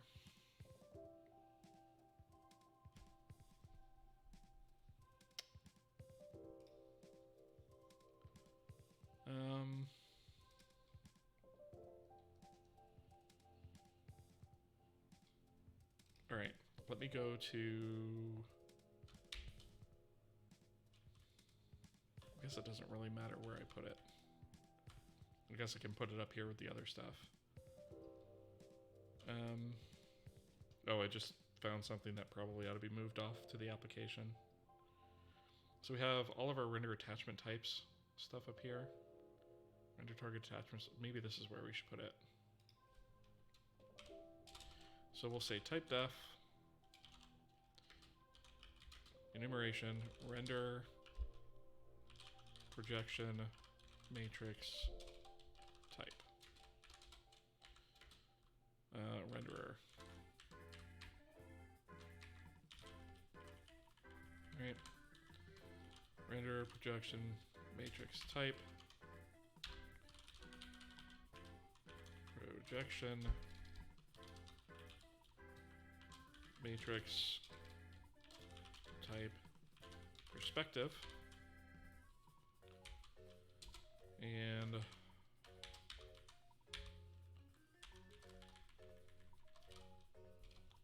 orthographic. I suppose we could assign them values too.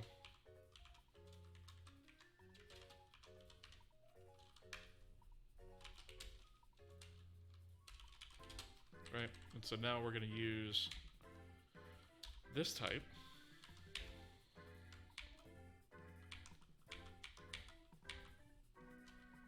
here.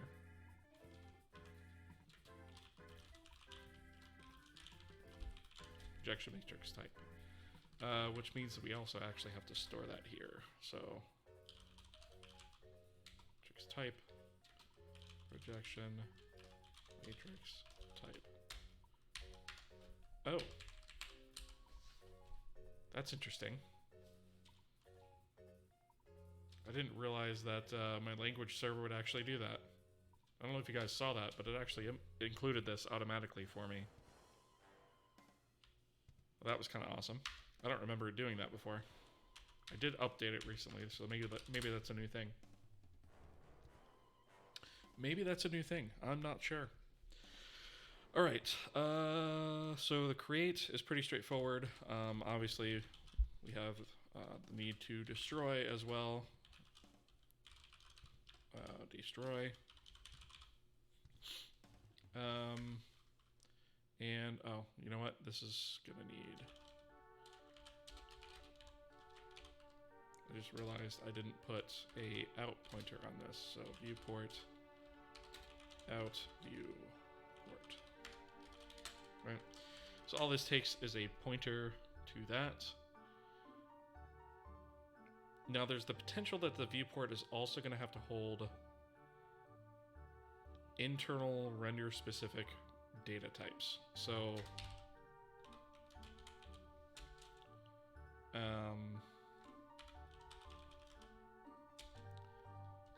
let's see, when we do viewport set, for example, we have this VK viewport, right? And right now we're just kind of taking in a vector 4 on this. But maybe we could just use, you know what? It really takes no time at all to actually create one of these things. Maybe I won't worry about it. But the viewport has an X and Y, a width and a height. It also has depth, which I don't know if I should consider it or not.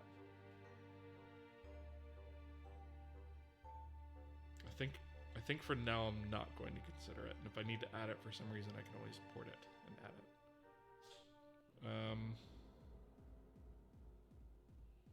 it. Okay, yeah, I'm fine with that. I'm not going to make it hold internal data for now. I might in the future, and then we'll have to manage that and destroy. But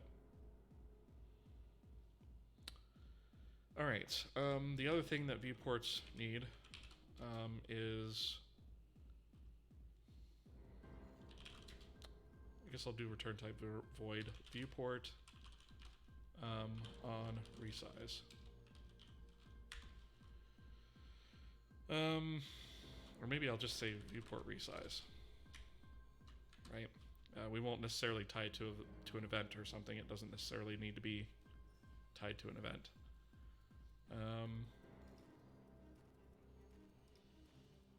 But what we can say is vec for rect. And obviously we need the viewport pointer.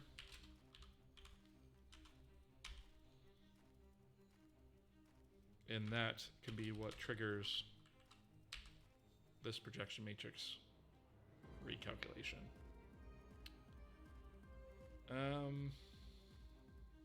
Oops, I just realized I spelled position wrong. Okay, I think this is a good place to start. So let me grab these guys and viewport C.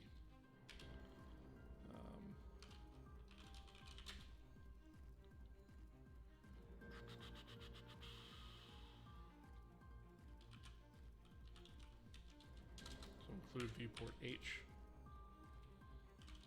Get rid of these, oops, get rid of these exports.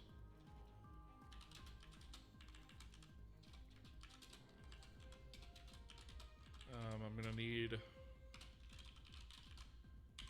kmath, math, kmath.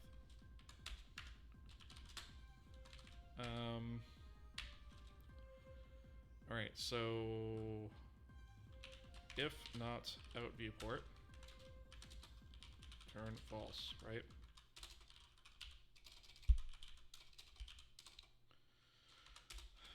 Can't type tonight. I think I'm getting tired. All right, so out viewport.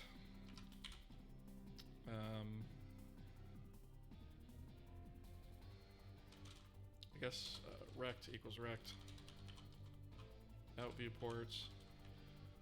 Projection type is projection matrix type. And then we also are going to need like a static private method here. So we'll call this static void regenerate projection matrix. And here we're just going to take the viewport pointer, right? So we're going to need to call that here, regenerate projection matrix out viewport, right? And that should be able to do what it needs to do based off what it already has. Helps to put an equal sign there, you dangus. All right, destroy.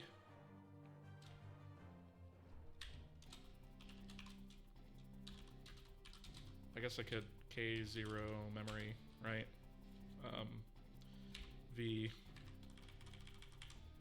size of viewport. Right.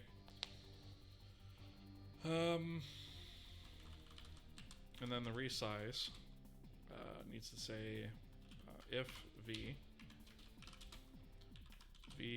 rect equals rect, and then regenerate projection matrix v. Right? And then up here, all we have to do is obviously check for v.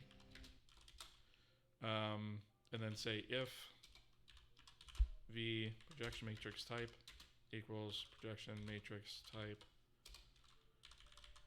perspective, then v projection equals, you know what, there is other stuff we're going to have to add here. Mat for projection, whoops, mat for projection. Really? I thought it was called mat for perspective. So we need to store radians, a near clip and a far clip.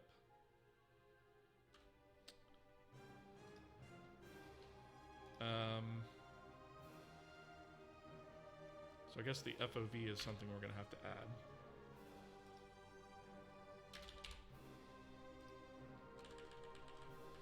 So let's go and add that F32 FOV, I guess.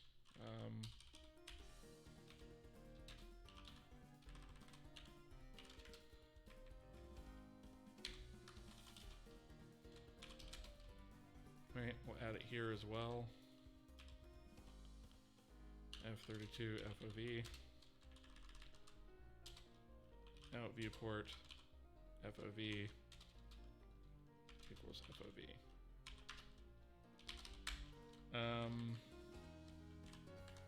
So now we can say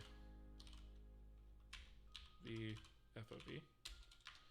Aspect ratio, we already have the data we need for that, so that's going to be v dot rectangle dot z, which is going to be the width, divided by v dot rectangle dot w, which is going to be the height. So we already have that. Near clip and far clip, we need to add those here as well. So F32 near clip, F32 far clip, and I guess we should add those here as well. So F32 near, F32 far. Let's be consistent with our naming, I suppose.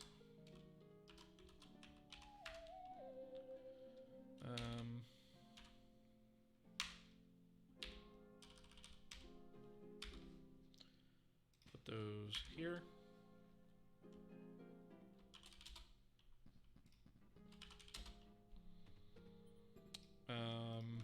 Copy those over. So near equals near clip.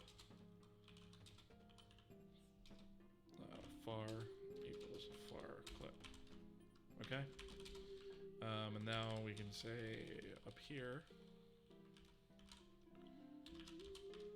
v near clip, v far clip. Right. All right, so that's everything for the perspective.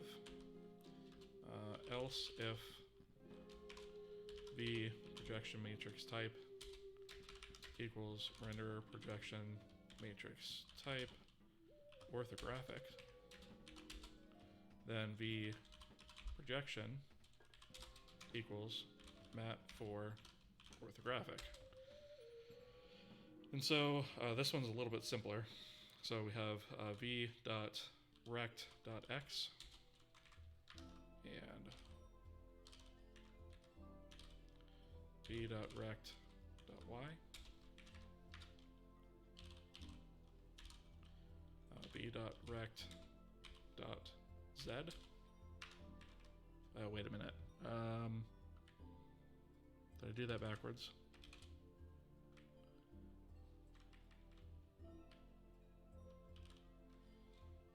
v.rect.w.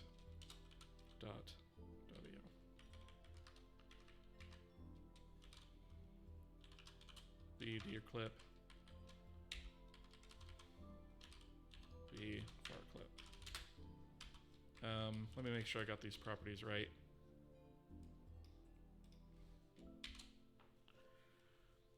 So, oh, yes, I did get them wrong. So it should be left, right, bottom, and top. So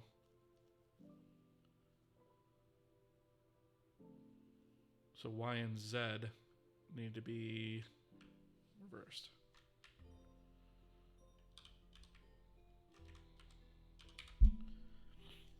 And these two might actually have to be reversed as well.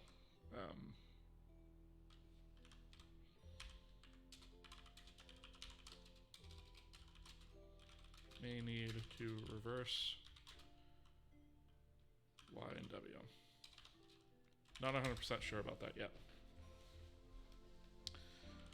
Otherwise,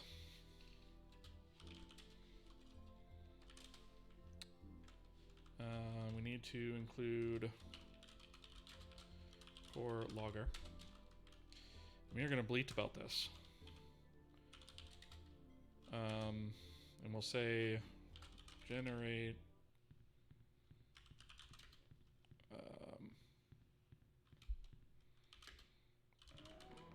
default perspective projection matrix as an invalid type was specified. Okay, and all we're gonna do is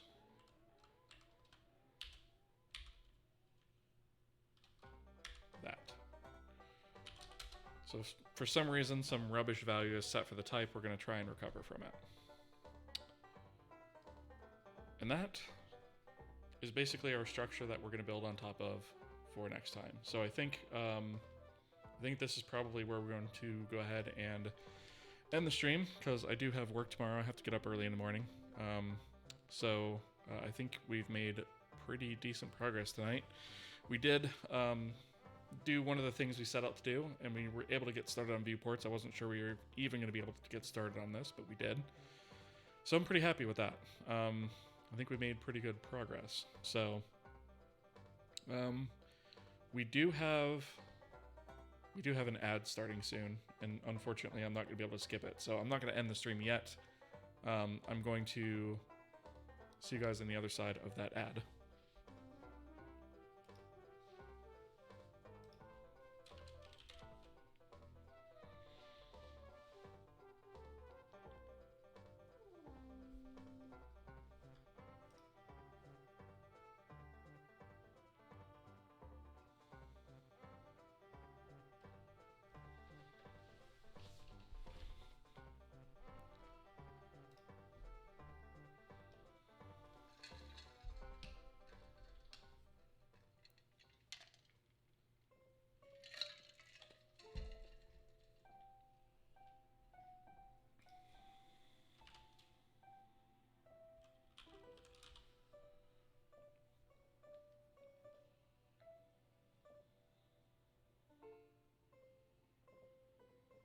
Got about 40 seconds left on ads.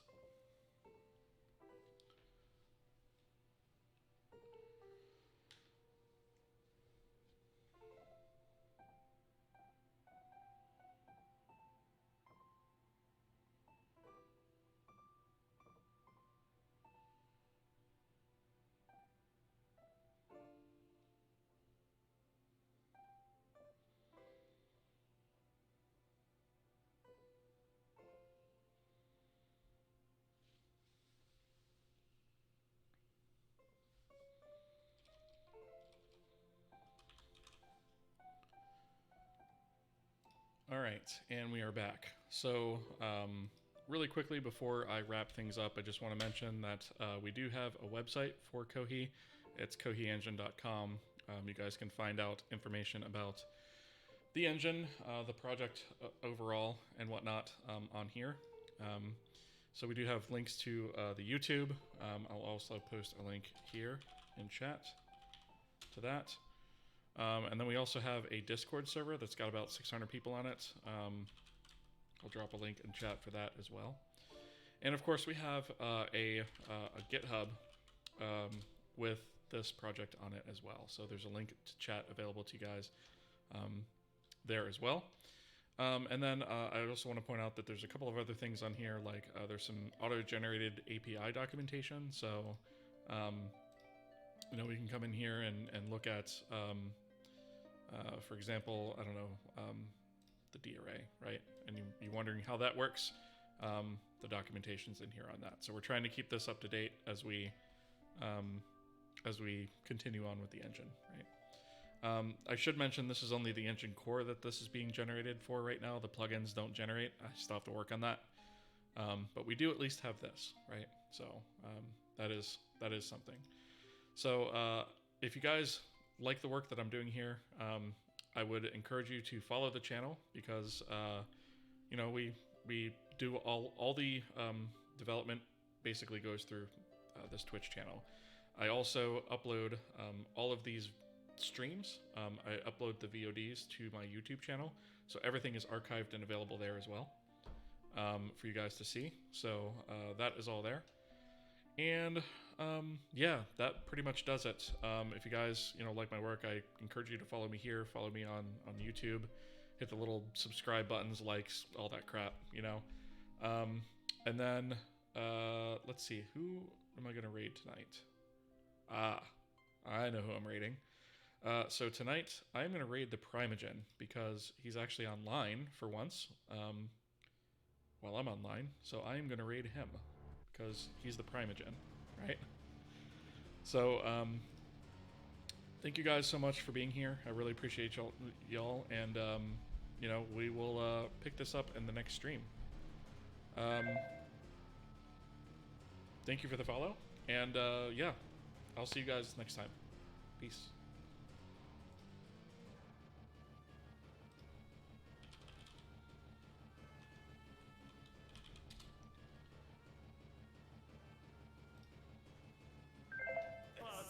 I was hoping for a crit fail. What is this, Travis? Forum? Thank you. Oh my goodness, that was a close one. I was a little worried there. Hey, appreciate them dying sound. This game does run on Linux. For people wondering, I'm running it on Linux right now. I'm running on Linux. By the way, that's why I passed the intelligence check.